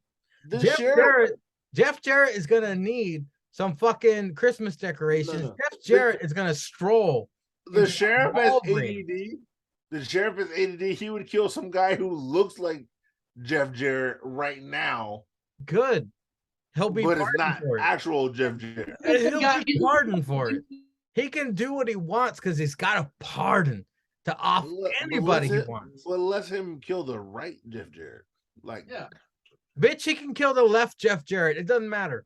Up next is from the real Tony Litsky, new follower of mine. He asks, would you let Rhea Ripley check your oil for 38 pumps in her Xmas ham wallet? This is something I'm just reading. I did not know this was a question. Cesar, wait. The question is, Would you let Rhea Ripley check your Yeah. oil for 38 pumps in her Christmas ham wallet? Yeah, I get 38 pumps in Rhea Ripley. No, say it right. Yeah. Yeah, wait, all right. Yeah. Wait. Ask me again, Mackenzie. Okay. Ask me again, Mackenzie, you bitch. We have Julius Caesar here. I'm going to interview him on this Yep. question. Mm-hmm. The people want to know, Caesar, hi. Yeah. Would you let Rhea Ripley check your oil for 38 pumps in her Christmas ham wallet? Yeah. Let me talk to you. Rhea Ripley, Yeah. check my oil. Yes. Yeah, she can check my oil, whether it's full, half full, quarter full, don't even matter. But if I get 38 pumps in that ham wallet, I'm going all 38 strokes. Yeah. Synthetic or conventional? No. Doesn't even fucking matter. I appreciate you not interrupting me. Sticks. Would you let Rhea Ripley check your oil for 38 pumps in her Christmas ham wallet? Let me quote a very, very wise man. You damn right I'm letting her check my oil for 38 pumps in that Christmas ham wallet. You goddamn right. There's only a select number of people that I would ever allow to check this drip oil pan, and she's one of them, boys. Mackenzie has returned for a follow-up question to the real Tony Litsky, if you're listening. What makes her ham wallet a Christmas ham wallet? Is there decorations? Is there a mistletoe hanging by the anus? What makes her ham wallet a Christmas ham wallet? And thank you for not interrupting me. That wasn't a follow-up question. It was on the Instagram post. So. Wait a minute. Nobody's answering. Okay. So yeah, I'll answer. So wait, Mangria, would you let Rhea Ripley check your oil? Yeah. Oh, hell yeah. Okay, up next. Also, from the real Tony Litsky, he's a returning customer, folks. He's out here. He asks, what was the greatest moment in APPW history, and why was it JH trying to hang himself at Prominence, Sticks? There's no other. Well, hold on. Let me back this up. This time last year, I believe there was the greatest pay-per-view to ever grace. Some people call them premium live events. No. The real people, the people out here, we call them fucking pay-per-views. The greatest pay-per-view to ever grace a wrestling ring to be put on television. Prominence dropped on Mangria Field's YouTube channel on APPW television. That is the greatest moment, which I believe had that in it, but that just all itself was the greatest thing to ever grace APPW television. Before we get Caesar's answer, which I'm pretty sure is going to be similar, old Mangria has to say the greatest moment in APPW history, possibly moments, was the fact that an entire pay-per-view was dedicated into murdering Sting. That was some good shit, pal. I enjoyed every second of that. Everybody got their comeuppance, but I digress. Caesar, what was the greatest moment in APPW history? That's a real hard choice. I mean, I gotta agree with Tony Litsky with JH killing himself, but I kind of gotta agree with you with Sting getting murdered. So I would ask Rio, do you have Father 50? Flip that motherfucker, and he will be my choice. Flip it. Hey, Caesar, since JH tried to hang himself, heads. JH hanging himself, and since Sting got his ass whipped, shit, he will be the tail side. Yes, sir. So flip it. Father Fitty with a repeat performance, folks. The greatest moment in APPW history is JH hanging himself. Yes, sir. Yes, Father sir. Fitty is on Tony Litsky's Yes, side here. sir. That boy Tony Litsky be asking him real questions. Oh shit. I choked to death over here on this truth. All Up right. next is from Matthew. From the grave. From Matthew the JH from 138. the grave. Matthew JH 138 asks, when going out on the streets, how important is alcohol price compared to the atmosphere in choosing a place, Cesar? You're the expert, buddy. What do you say? No, it that all depends. Like he asked one question, but it's really like three questions because let's be honest, because we all know the Great Bretski's in Vegas, right? So the Great Bretsky probably had to be like, well, what is Atmosphere? Because Atmosphere is like one of the great nightclubs in a Vegas casino where you would have to pay more money for a drink than you would if you was home and go to a bar, pay for the same drink. So what is the atmosphere? Is it because it's a Vegas nightclub and maybe Little John is the DJ and you in the streets and it's your 21st birthday and you grind on some ratchety bitch?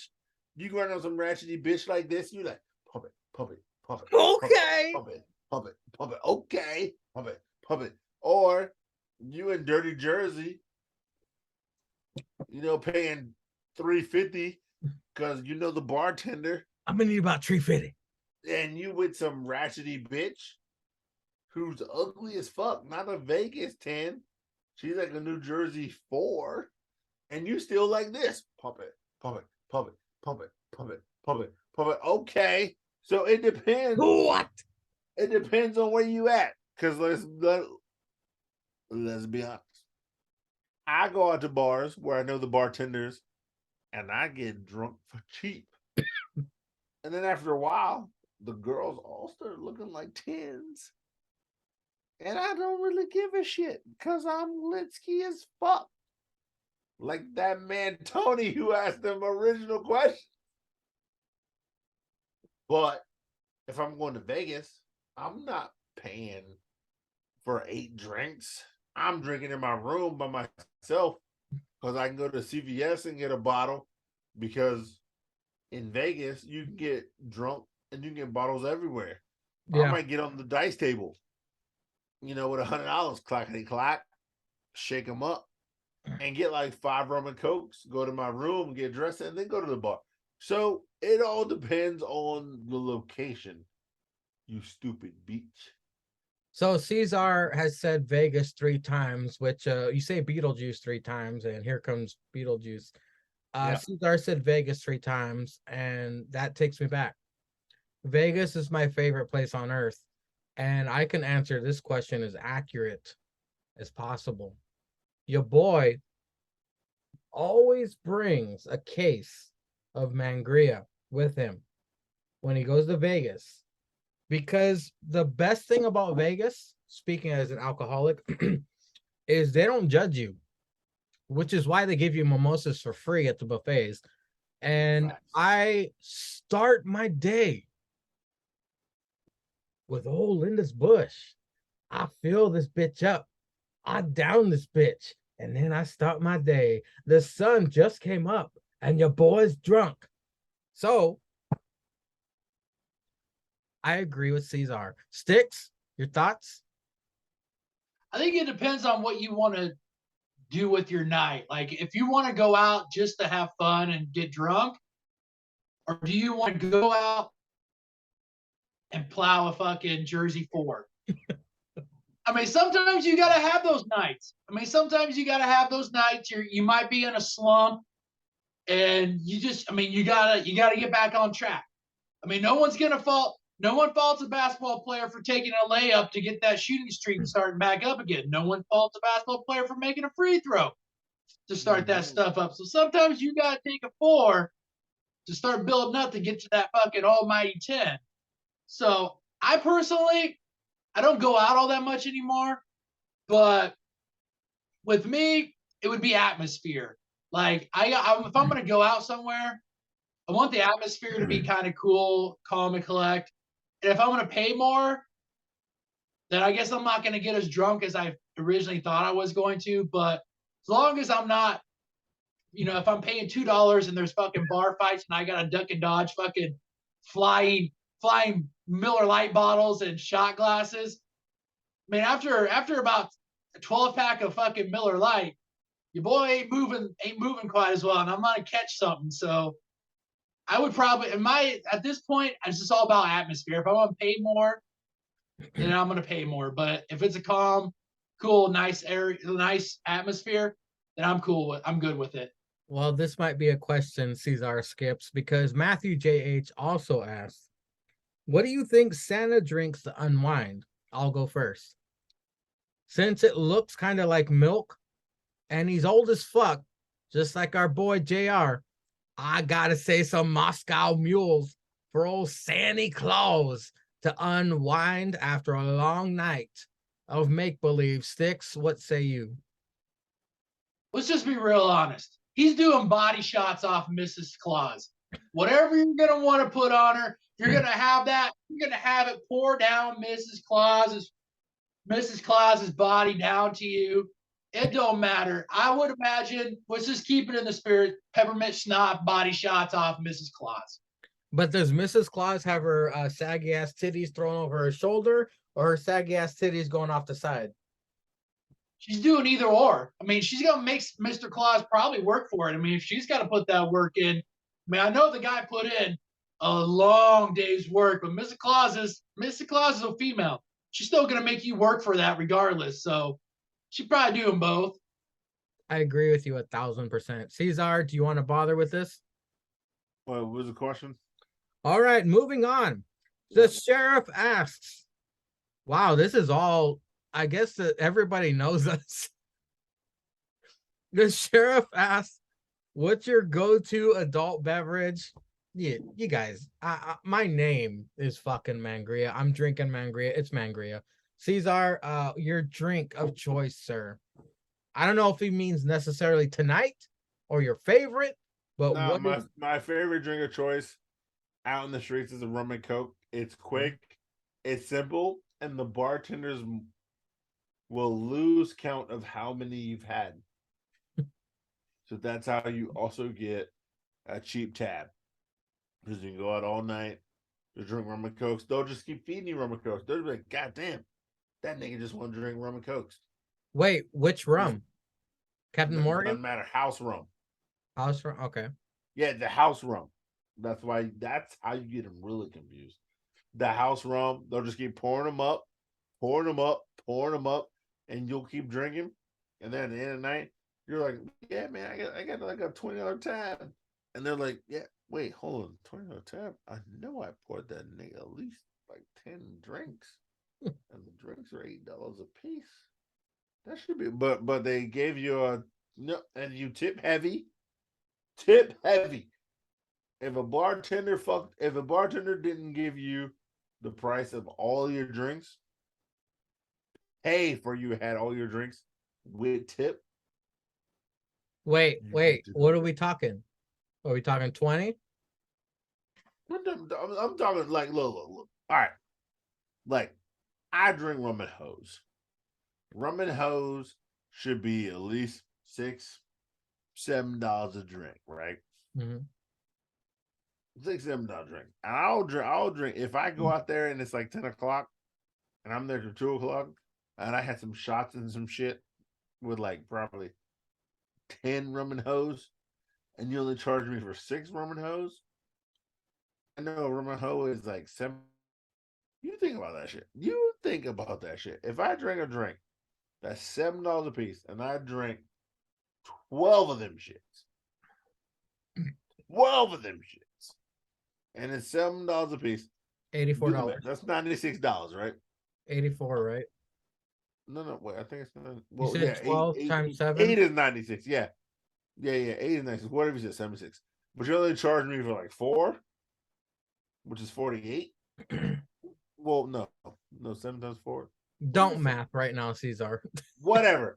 if you don't charge me for the whole thing, I'm gonna tip you that shit. Right. You know what I'm saying? If you charge me for half, and like you charge me for like, I know I should have spent $100 at the tab, and you only charge me for like $40. You know I'm gonna tip you? I'm gonna tip you like $40. Wait a minute. that's- Okay, so this is a question I've always wanted to ask other humans. Do you hand them the 40 or do you put it in the cup and wait for them to see it? So hey, here's the thing. If I have cash, here's the thing. Yeah, I used to work in the industry. And my drunk ass, sometimes I have cash, sometimes I don't.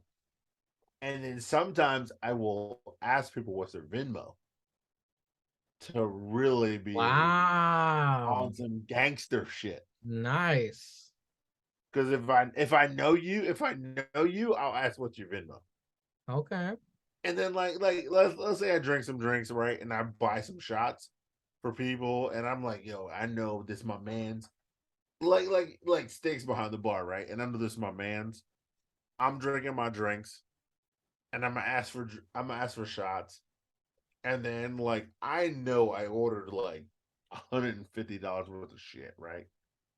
And then Sticks comes around and charges me $60 for shit. He just charged me for the drinks he made, not the shots. And I go, yo, man, I don't have no cash. I'm gonna pay for my tab, but I'm gonna hit you in Venmo for the tip. Sticks might charge me $60 just for the drinks he poured me. And you know what I'm gonna do?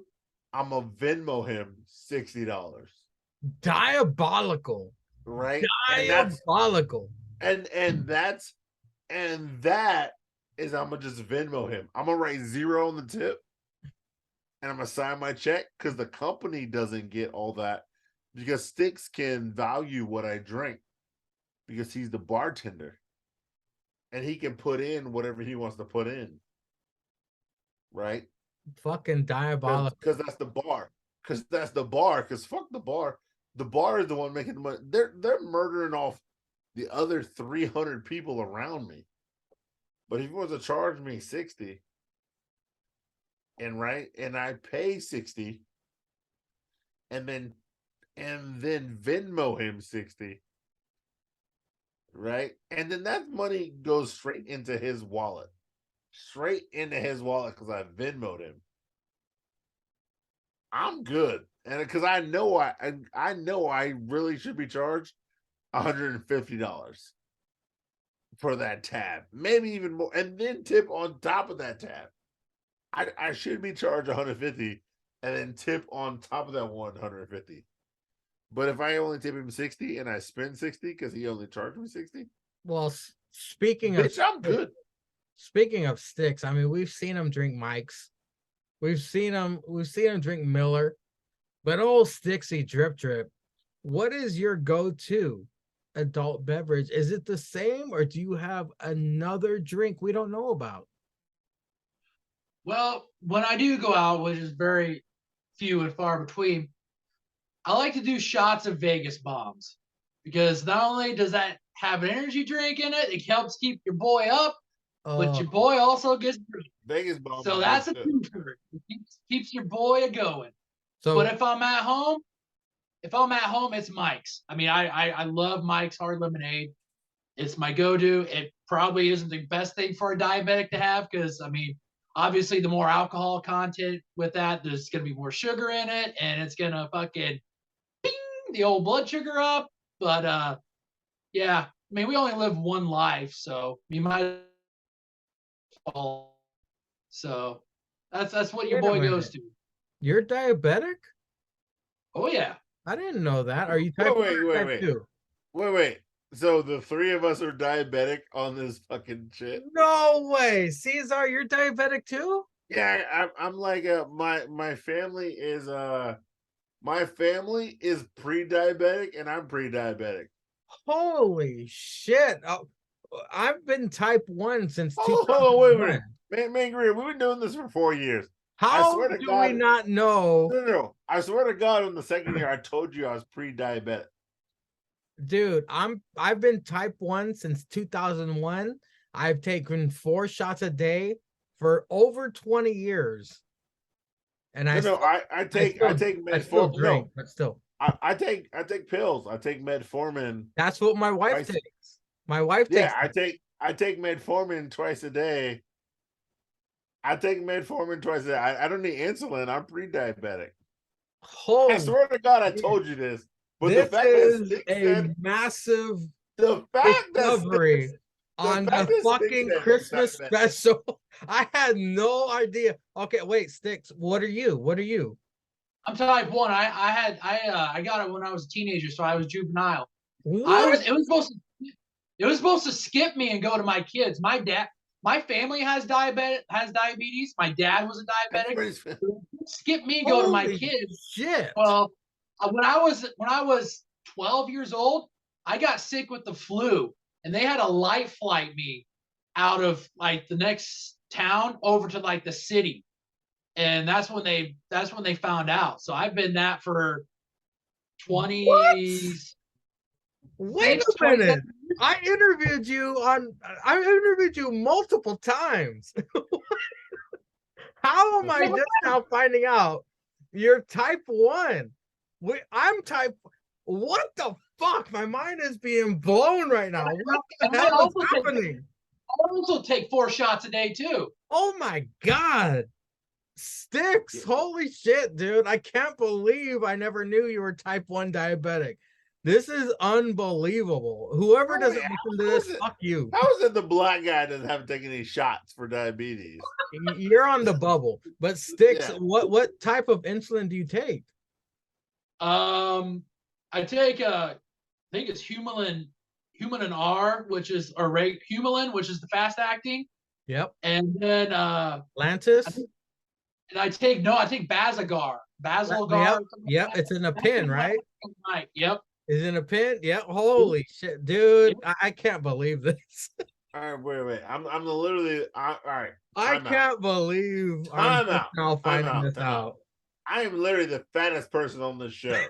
And you mean tell me the 2 skinniest crackers on this show have to take insulin and I don't? Let me tell you, when I first became diabetic, our hospital here, by the way, our hospital is closing because it's terrible.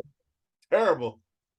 The doctor they assigned me when I first became diabetic put me on insulin for coma patients. Wow. Because he did that, I lost 95 pounds. I looked like I had cancer. And then they put me on the correct insulin, and then I fucking ballooned up because my sugar levels became normal. My A1C. What's your A1? Do you have a diabetes doctor? Yeah. Well, what's your A1C? I do, but she probably should be because I know I'm going to say this without knowing that she doesn't watch it. I mean, she's bigger than me, so she probably shouldn't be my diabetic doctor. But where I live at, the options are very limited. So, dude, you just fucking blew it. We have so much more to talk about, by the way. Yeah, I'm gonna hit you up in the chat. This is unbelievable. Because I don't take shots. I only take the medicine. You do not want to take shots, dude. Avoid it. Well, no shit. I mean, but avoid it at all costs. It is the worst. But no. Like the crazy part was, I had to get a surgery for something else, and that's when I found out I was pre-diabetic. I didn't know. I had to get a surgery for. I had a hemorrhoid thing, and then I had to get surgery, and the doctor told me, he was like, the funny crazy was, it was like last year, the doctor was like, yo, if you'd have came in 2 weeks later, you possibly could have died. Holy shit. And he's like, you came in, we had the surgery, you're good to go now, but you're pre-diabetic. And he's like, if you'd have came in like 2 weeks later, he was like, there was nothing we could do. Like, you would have had it too long. There's nothing we could do. and you would have died. And I was like, what the fuck you mean I could have died? He goes, no, dead ass. Like my mom made me go to the hospital because I was just like, I was dealing with some shit and I was like, nah, I'm good. I was just sick. And then like she made me go to the hospital. And then he was like, yeah, you're pre-diabetic. Just take this medicine. You're good to go. And then I'm good to go. And that's all I do is take the medicine. You know But what? like you guys are talking about you have to take 4 shots a day. That's fucking crazy. You know what sucks about being diabetic is we take longer to heal. And when we're sick, we're fucked. Like it's we have it so much worse than everybody else and nobody understands. So when we make a big deal about things, people are like, "Really? You're complaining about that?" But Sticks, dude, we got so much to talk about, man. Yeah, but that's the thing. Like I never get sick. I never Jesus. catch it. I never catch a cold. I never catch a You got fever. that Like nothing. goddamn you got that fucking Wakanda shit in you. Yeah, I do, bitch. I got that Wakanda forever. Running through your veins, man. Yeah, that vibranium, nigga. Yeah, you got that shit running through the veins. I was looking for my HBKI. Yeah, where you at, bitch? I got a piss what is it? Why Why does everything get lost around here? Anyway, well, to brighten the mood a little bit, this has been the most important fucking Christmas special of all time, by the way. The sheriff also asks to break the levity here. If Tony Khan had Mandy's body, would you?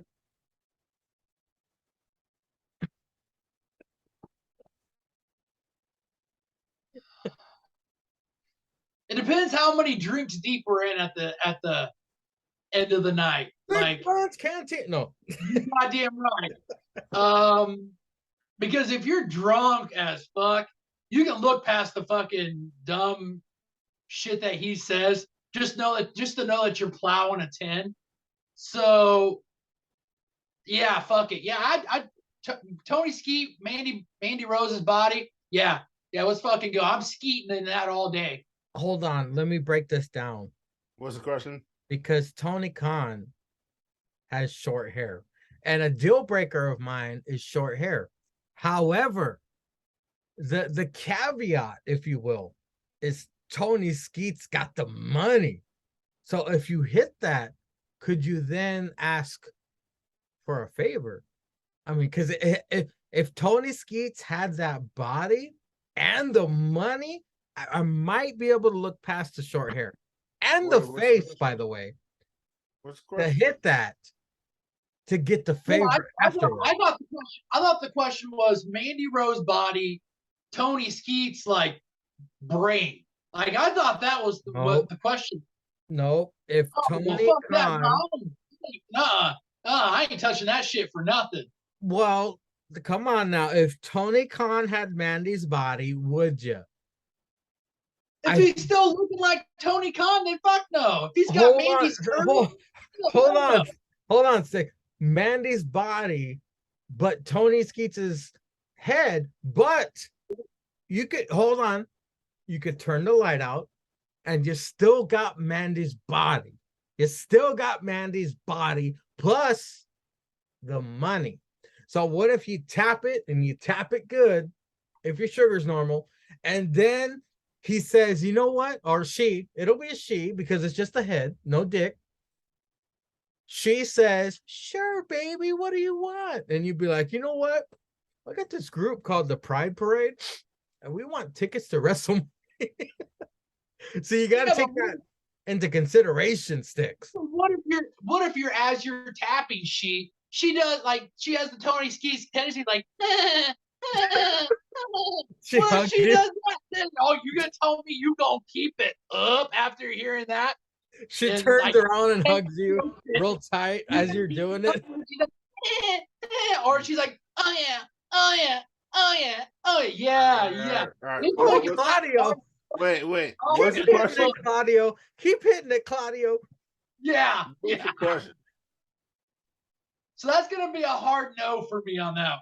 I'll say yes, just for the money favor afterwards. But Cesar, if Tony Skeets had Mandy's body, yeah,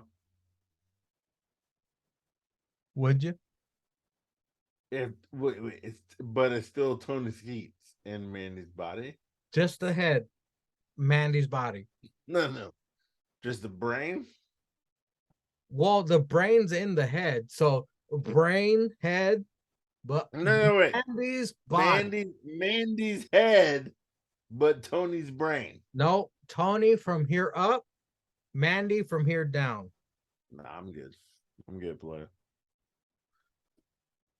You know what I'm talking about. If it was Tony Skeets' brain and Mandy's full body, yeah, I'm fucking tapping that. But if Tony Skeets' head on Mandy's body, no, hell no. Hell no. I'm just reading the question as it is, so I'm assuming it's Tony Skeets. It's Tony Skeets from here up, Mandy from here down. Just saying. That's totally fine. Yeah, keep it talking. Matthew JH 138 divorces asked, "What is your staple Christmas dinner?" Mine had been prime rib for the last 5 years. Cesar, what is your Christmas dinner? Because I just had mine. What did you have? Fucking nigga, I don't know. That shit changes every fucking year. Cause my grandma just cooks whatever the fuck she wanna cook. And then she out here, man. So tonight I did have that shit before coming on this podcast. Mm-hmm. Let me tell you the plate. I'll tell you the plate. There was turkey. There was gravy. There was ham. Mm-hmm. There was barbecue ribs. Nice. There was stuffing. Jeez. There was chicken and dumplings. Oh. Green beans. There was spinach. And no wonder you're diabetic. Yeah, there was some mac and cheese. Yes. There were some chitlins. Mm-hmm. There was a couple rolls with butter. What the fuck else? There was some sweet potatoes. Okay. There was some cheesecake for dessert. Any casseroles? Oh fuck no! I want no casseroles. That's the white people thing. Yeah, some white people shit. I said chicken and dumplings, right? Yep. There was some more shit. It was 2 plates, and my fat ass ate it all, and I ate it earlier, and then I came here on this show. Potato salad. There was cabbage, and then there was there was some other shit. But yeah, Sticks, go ahead. Sticks, what was your Christmas dinner, sir? We kind of alternate, but this year it was we had some turkey, had some ham, had some mashed potatoes, had some corn, had some macaroni and cheese. There was corn. And I think my mom had, I can't remember, I think it was a chocolate cake roll. Ooh. That was for dessert, and that's what your boy had for Christmas. But the real question is, how much insulin did you take to cover that meal? All right, wait. There was a lot of coconut cake, like pineapple upside down cake, German chocolate cake, but I don't like coconut, so I didn't eat any of the cake. I hate coconut. Yeah, I can't stand Who the fuck eats coconut and snowballs? That shit is disgusting. Fucking ratchet as shit. All right, we're all bonding. Wait, Sticks, do you like coconut? We're all bonding over our diabetes and our hate of coconut here. I'll eat snowballs, but it's not my go-to. Like I'll have one. No. I'm lucky if I have maybe 3 snowballs in a year. So that might be. I can't eat coconut at all.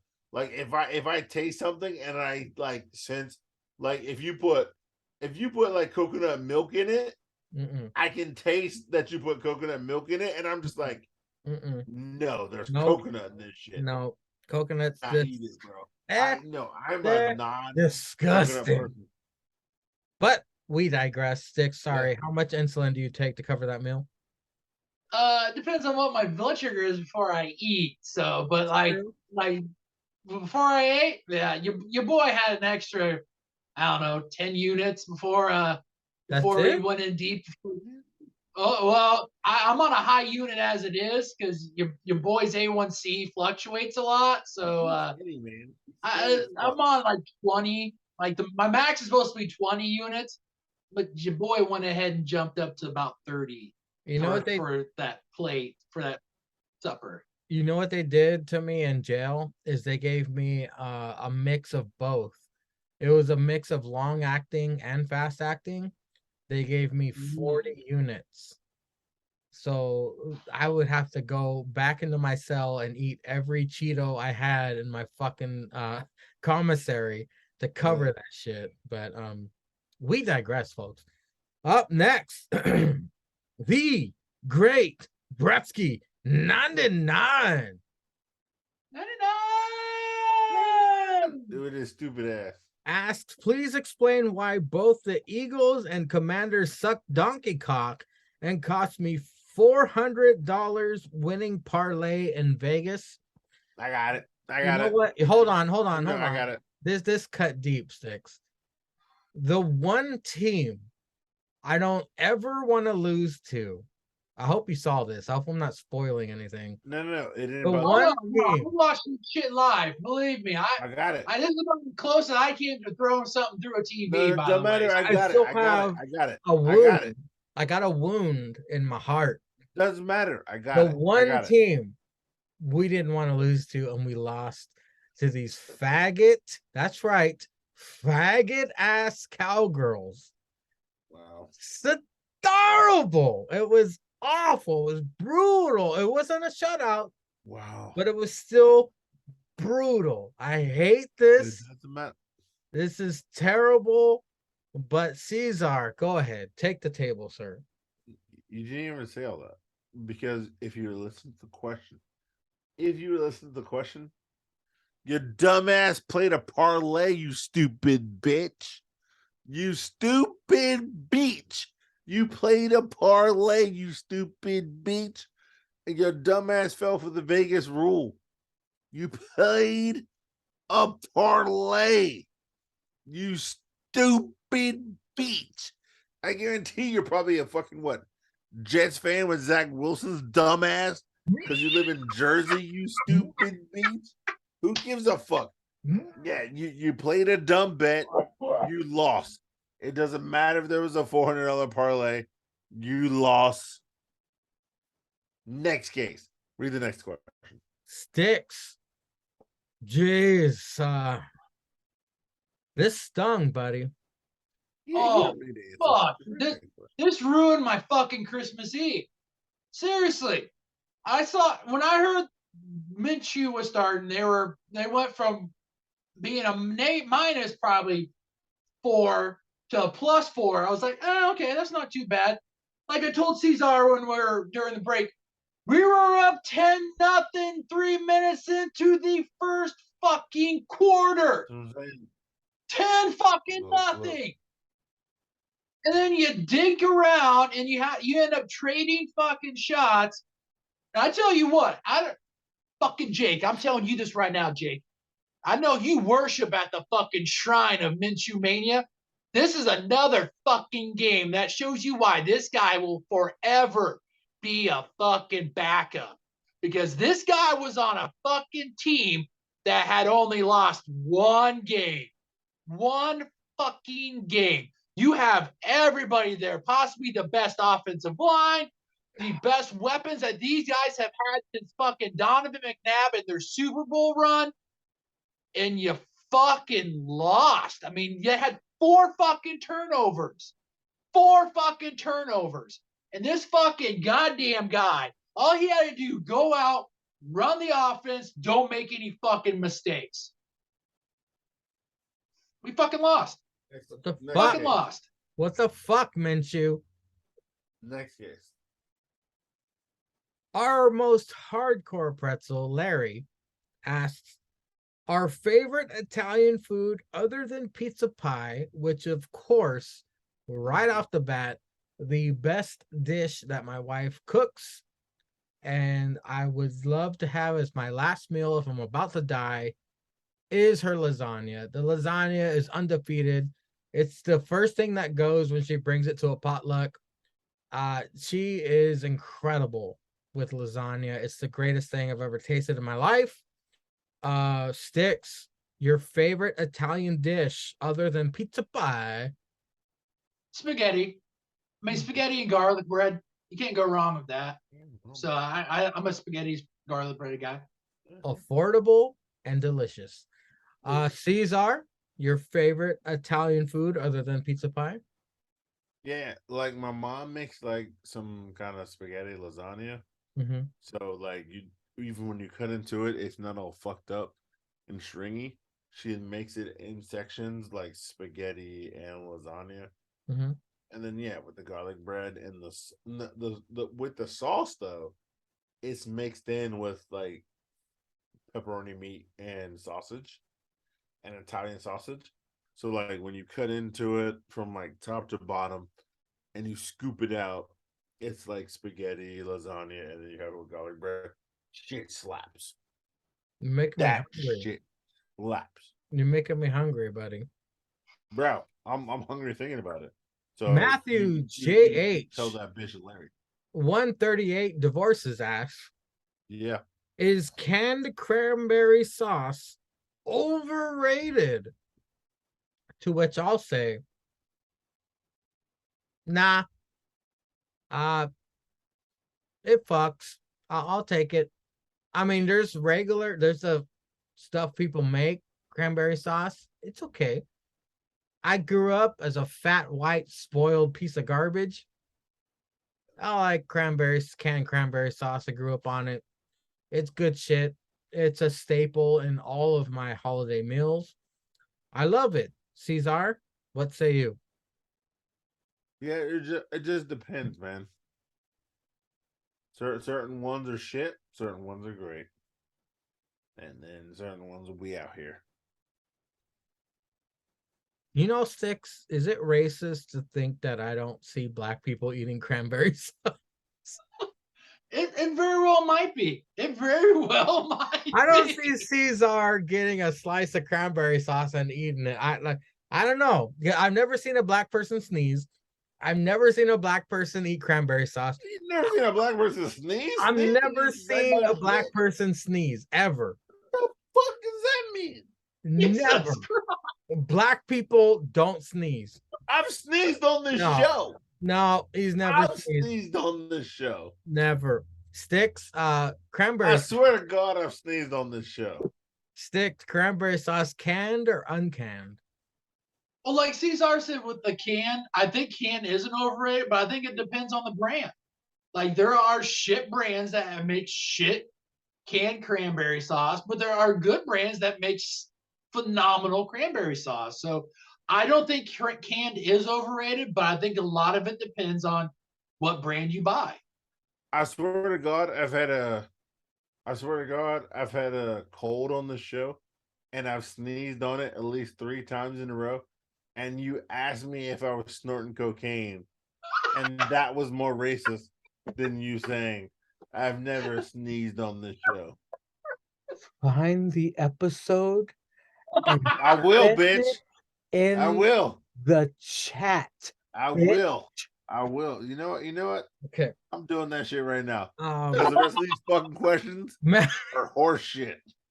Matthew JH also asked. Yeah, I told you they're horse shit. Speaking of racist, decorating a Christmas tree, white lights or colored? Who gives a fuck? Next question. Color lights, fucking white lights are overrated, man. Who gives a fuck? Next question. I think white lights are lazy. I think you're dumb as shit. Next question. Colored lights are way better. Oh yeah. Up next, it is the sheriff. Mangria, pick Julius's Native American name. Sticks, pick Mangria's, and Julius pick Sticks. Julius's Native American name will be Chief Trips on Dick. Sticks, what's mine? Running with taquitos.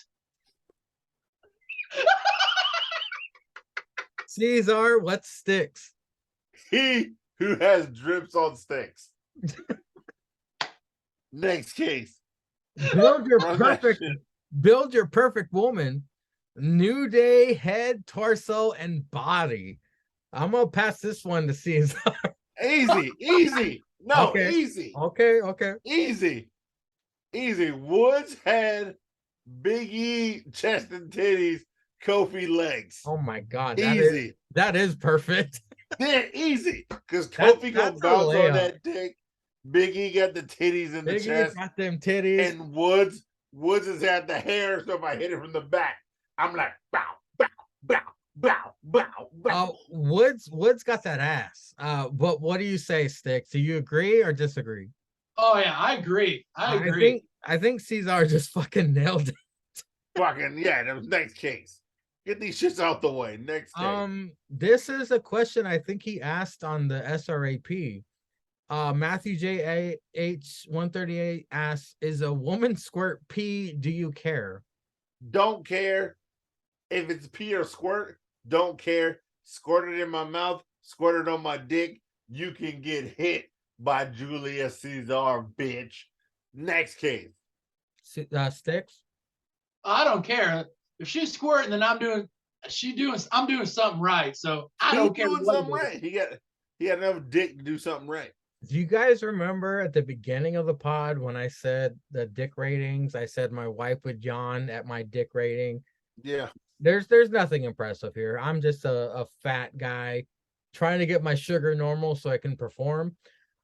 So made her squirt? The day before I went to jail. You made her squirt. The day before I went to jail. Yeah. I made my wife squirt for the first time in her life. Does she watch these, by the way? Does she watch these? That's gonna be on my tombstone. On my tombstone, it's gonna say, motherfuckers, I made my wife squirt. That boy was busted. My dick rating may be a 2, but my squirt rating is a 10. You know what I'm saying, motherfucker. You know what I'm saying? You know what I'm saying? Caesar, hey, yo, bloke. Hey, Blokey, you know what I'm saying? Bloke stuff, yeah. Yeah, you bust it wide open. You bust that shit wide open. Put on your tombstone, made my wife squirt before I went to jail. That's what I'm saying, though. But it's these regular bitches want jail dick, and your wife had some pre-jail dick before she went in, and you made a squirt on that ass. You see what I'm saying? That's what I'm saying. Blokes. That's Blokes know what I'm talking about. Blokey. Yeah, that's good. You know what I'm talking about. That's the proudest moment of my life. But I digress. The hardcore oh, by the way, I don't give a fuck if it's piss or not. The hardcore dad asks, our hardcore pretzel Larry, porn, bring back the bush? Fuck yes. I'm sick of seeing the bald. I know it's better to see. I know it's better to see what you do, what you're doing, but nah, I'm good. You know why? Because the smell is a part of it. The smell is a part of it. You get the pheromones. You know you're fucking a woman when she's got the bush. Not out of control. We're not talking fucking Juan over here with the head clippers. Linda. Not Linda's bush. We're talking because, by the way, I've been with a lot of women. I've never seen a woman let her bush go Linda. I've never seen it. So unless you guys have, but I've never seen a woman let her bush get out of control. I've never seen, like on Scary Movie, where you've seen the dingleberries in the fucking bush and it's out of control. But I do appreciate a bush. I don't like the bald bush.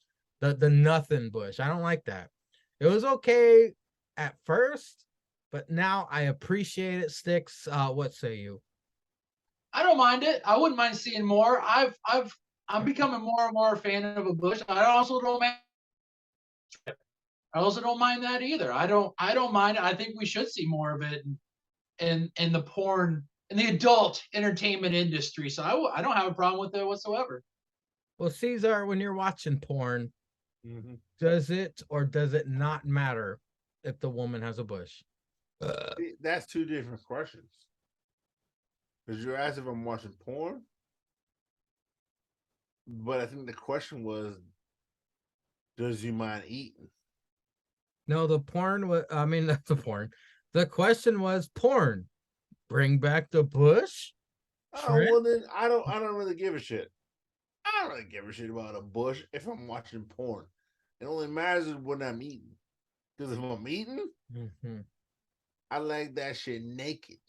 Oh, Like my man. woman. Come Yeah, on. I like that shit naked. Come I'm watching on. porn. I don't care. I don't care because you know what? I don't want to. I don't want to go down eat all night. Cause look, I put the pussy on a plate. That's what I'm telling y'all. I put the pussy on a plate. I eat it like an all you can eat buffet. No, I don't listen, want no bush down there. this is the guy who preached that the Southern Popeyes was better. And this motherfucker is talking about it. He don't want no flavor in his pussy. He don't want no bush on his pussy when he's eating. Yeah. You Do know you why? like flavor or do you not like flavor? Yeah, because which is it, Cesar? Which I don't want to have to cough up no hairs the next day in the morning. You know, the next day. No, listen, Next day, if you want good pussy, you gotta work for it. You gotta work for it. No. Once again, you got LA shit, which you're married, so you have time for that shit. I'm in the streets. I'm not married.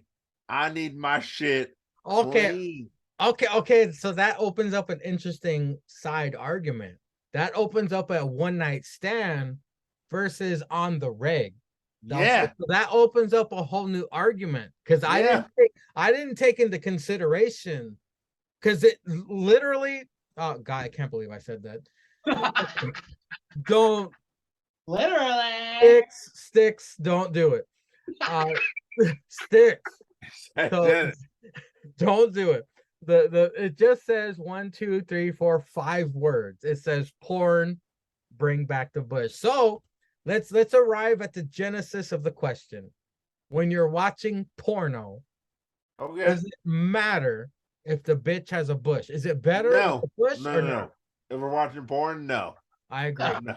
I agree because you can see everything better. Yeah, it doesn't. I don't care. Because you can't savor the flavor when you're watching. Yeah. Look, there ain't no television. I give no shits when I'm watching porn because it's all about the porn stars, so I don't care. You're correct, sir. Sticks, does that change your answer? Oh, I don't care if I'm just watching porn. I don't care if the chick has a bush or not. Facts. Okay. Sorry, gentlemen. Next case. Matthew J.H. Would you rather look like Roman Reigns but have a Jake penis or look like Jake and have a 13-inch clam hammer? Cesar. Is it about looks or is it about size? I'd rather look like me and have the dick I got. That's not the question. That's not the question. First of all, you don't know the dick I got. The dick I got. I didn't ask. This is the question. No. Is it looks or is it size? I believe is the real question. All right, fine. How about this? I don't got the looks, but I got the size. I agree. Sticks. If we're just going, do you want that long, flowing hair with the 8-pack, with the bloodline behind you, and you got all the confidence in the world? However, this is you. this is you. Or do you want to look like us, but be packing a baby's arm as heading into the bedroom? Well, I don't like to associate myself with Jake very often, but also knowing that you could be at 3 when the hot chick is leaving the bar and wants to get fucked, right? Like she wants to get banged so bad, you're gonna know it because she's walking like she got it last night. If you want to be that person, you want to be that person that gets that call. I mean, she ain't gonna talk about you publicly, But what you do privately, she's coming back for more. So unfortunately, I'm gonna have to probably go with Jake with the fucking 13 to 15 inch fucking horse cock. So Yeah. yeah. Long arm of the law. Woo! No. Well, the next question is quite easy. It's also from JH. What when out on the street, what's your go-to pub snack? Nachos for me. Maybe that's a West What Coast the fuck thing. is a pub? A pub is a bar, Cesar. Sticks. Oh, What is your go-to pub snack if you do go to pubs? I don't really go to pubs, but I mean, I would probably go, like you said, nachos. I mean, I'd probably go with that too. You can't beat nachos, but I know cheese Cesar. sticks. Cesar is the more experienced of us. Cesar, buddy, what's your go-to snack? You arrive at the cantina, if you will. It's either wings or cheese snacks or cheese sticks. Mozzarella sticks. Oh yeah, definitely. Yeah, mozzarella sticks or wings.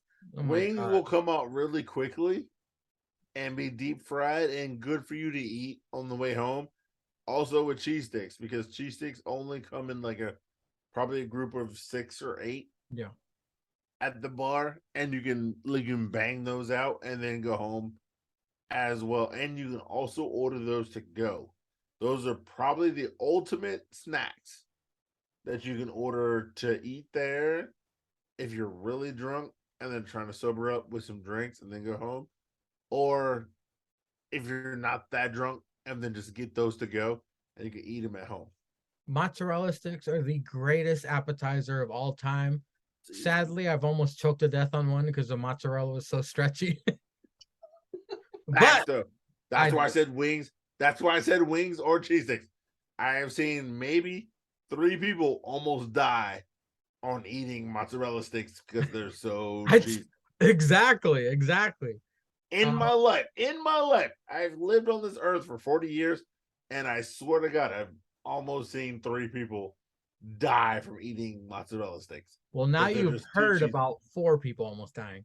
Well, Cesar, I've interviewed you on the Hangover multiple times, and I believe you've told not your own sexual experience, but a weird sexual experience at a Taco Bell. The sheriff asked, weirdest sexual experience with or without a partner. Cesar, go ahead and refresh our memories about that Taco Bell experience. Oh, my boy was having a bitch in the back seat at the Taco Bell when I was trying to order food. That might be the weirdest. No, well, is that the weirdest?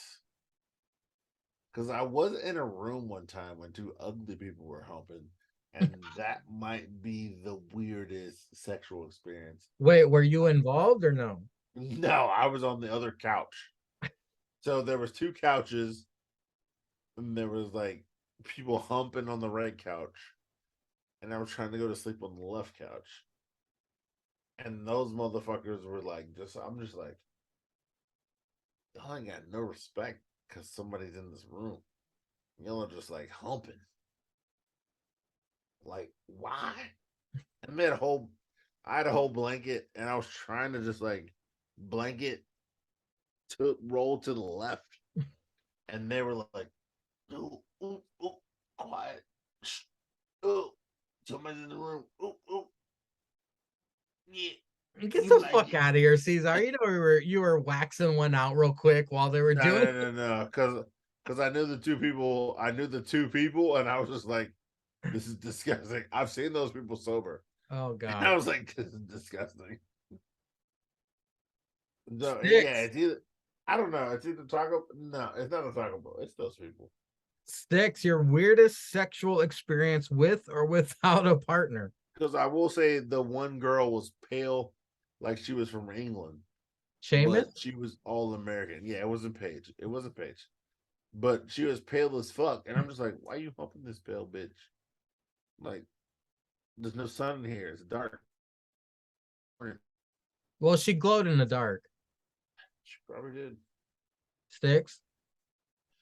Mine was without a partner, but when I was in college, my roommate came home late with I don't think it was his girlfriend, but I think it was a just a nice little girl that he met at the bar.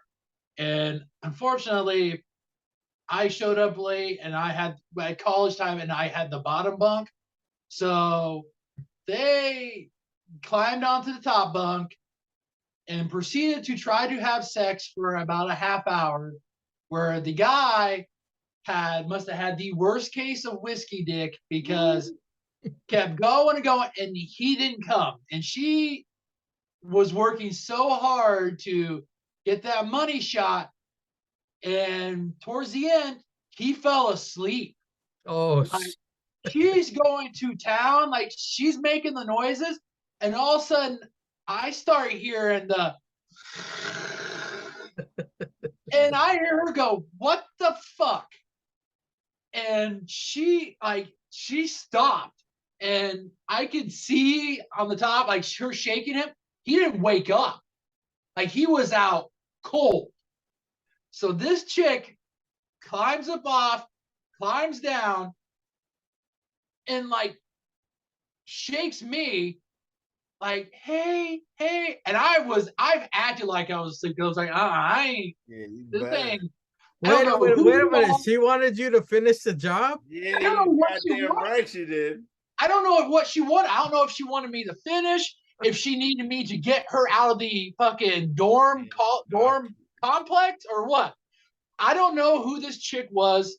I didn't know what she wanted. I didn't know where she had been. And your boy at college wasn't strapped and prepared. Like I didn't have that protection. So I wasn't gonna risk it for that biscuit. So I just stayed away. I stayed like I was asleep. And I woke wasn't up. Gonna risk it for that biscuit. Yeah, you goddamn right. He won't So, beat it up. I woke up the next morning and she was asleep on our couch and he was still sawing logs. I hurried up, got dressed, and went to eat breakfast and came back like I think it was like a couple hours later.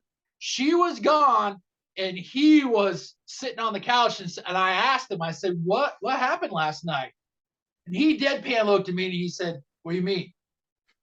I looked at him and said, you don't remember what the fuck happened when you came home last night? No. I said, when you woke up, was there not somebody sleeping on this couch? No. I was like, so you don't remember bringing a girl home, proceeding to go to Pound Town for about a half hour, falling asleep, and her jumping off you? No. I was like, all right, man, you must have hit that fucking strong shit. So that was the fucking strangest sexual interaction I had in my life, and I still can't believe it. In all honesty, I've never went half an hour because I didn't need that long. But the strangest sexual experience I've ever had was with my ex. We were fucking in her bed, and sadly, we were at her family's house, and her mom walked in. Whoa. And when her mom walked in, I stopped thrusting and I started massaging her back. Like, oh, okay, this is right here. This is where you need. Is this where the knot is? Okay, I'm trying my best. I'm trying, but all the while we're underneath the covers, butt naked, and I'm trying to fucking massage her as her mom is standing there like, dinner's ready. Fucking Christ. Good time. The great Bretsky asks, what is love? Baby, don't hurt me. Don't hurt me no more. What? Okay.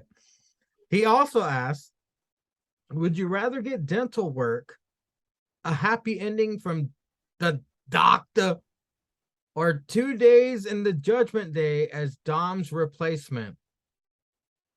Caesar. So I gotta get like a fucking. You get a root canal from the doctor. She jerks you off. No, wait. I gotta get a cavity filled or some shit from the doctor, and then she jerks me off. Or or You replace Dom and Judgment Day. I'm thinking Judgment Day.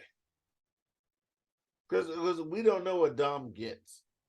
Dom could be humping her. It could be 50-50. Or she humping Dom. You know, I'm not mad at it either way. I'm picking the Doctor because I don't like short hair on women. Sticks, what would you choose?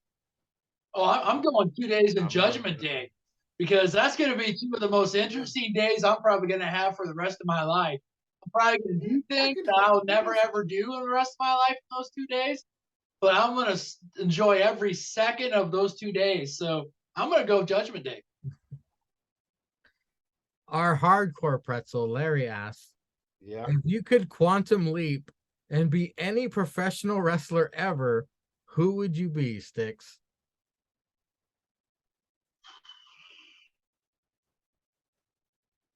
I have I'm a going AJ Styles TNA days. Wow. Okay. Damn. Were, I think, the most underrated days of AJ Styles' career. And if they were on TV more, I think he would have more of a following than he already has now. I would be Ric Flair so I can get the avalanche of pussy. Caesar, your answer. Wait. Ric Flair win. You have to pick like a year. The 80s. What would be Okay. your answer, Caesar? Oh, easy. John Cena during his Edge and Beyond years. Yeah, I get to fuck Nikki Bella, any other bitch I want. I'm winning championships. I know I'm not gonna lose. I get the highest merch sales. And I can rap. Easy. John Cena. Well, Super Cena years. Larry, I know you're probably kidding. You're not going to be in good favor with us. But his last question is Moral JH the greatest promo guy in APPW? Fuck no. Fuck no. He's the worst. Because he has that fucking bird. First of all, he's the worst ever. Because he sucks. And then he has that fucking bird. Next case. Sticks. This guy seriously asked this fucking question.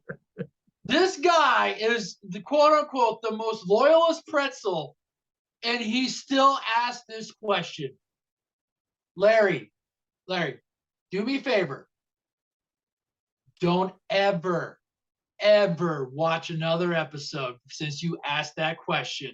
Because you should goddamn know by now that Moral JH, he isn't even on the bottom. He's the fucking scum that's at the fucking bottom of the barrel that you scrape out. And that might be an insult to that fucking scum that you scrape out of the bottom of a barrel. He is the worst. He is so bad that his fucking bird is trying to cut a better promo than he is. I mean, it's just facts. I mean, facts don't care about your feelings, Larry. And guess what? The facts show he sucks as a promo. To answer that question, he's better than Boss Stones. Up next is the sheriff. Would you still date Stephanie McMahon if she had no eyelids, Sticks? Yeah, fuck it. Yeah. I mean, she got banging body. Fuck it. I ain't gonna pay attention to her eyelids. I ain't gonna pay attention to her face probably all that much. I don't fucking care. Yeah, I still date her. Well, Caesar, the question is no eyelids now or not no eyelids when Cena smacked her ass? Like, what would you do? Would you bang her now with no eyelids? Does it matter? Don't matter. As long as I can hit it from the back, I'm fine.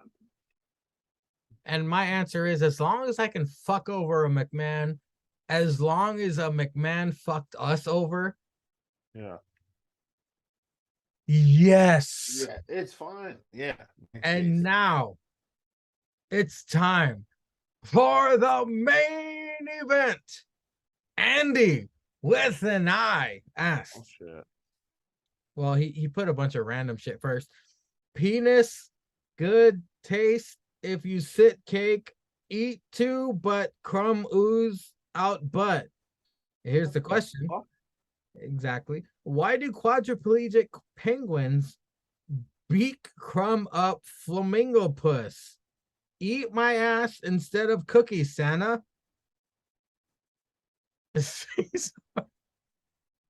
Caesar. Yeah. Apparently Andy's mad that Santa won't eat his ass because he has cookies for him at the fireplace, and Andy sits that ass at the fireplace. But he is mad about the penguin population not reproducing. Me too, nigga. But I mean, I'm just saying, like, the fucking ice caps are melting, so the penguins can't keep fucking, bro. Because if penguins keep fucking on the ice caps and then they're melting, then like they have nowhere to live, bro. And then Santa, yo, I sat up last night waiting for his fat ass to come down this chimney with the hands. With the hands. I was gonna murk this nigga because he ain't never gave me what I wanted for sweet crema in a year. I mean, Luke Cage, right? Luke Cage is in Marvel asking for sweet crema, and he fucking Rosario Dawson, and he's fucking that other bitch who lost her arm, and he's fucking some other crazy bitch, right? And I ain't fucking no crazy bitches. So I was at the hearth, right? I even turned on the fire. I set that shit perfect. Eggnog.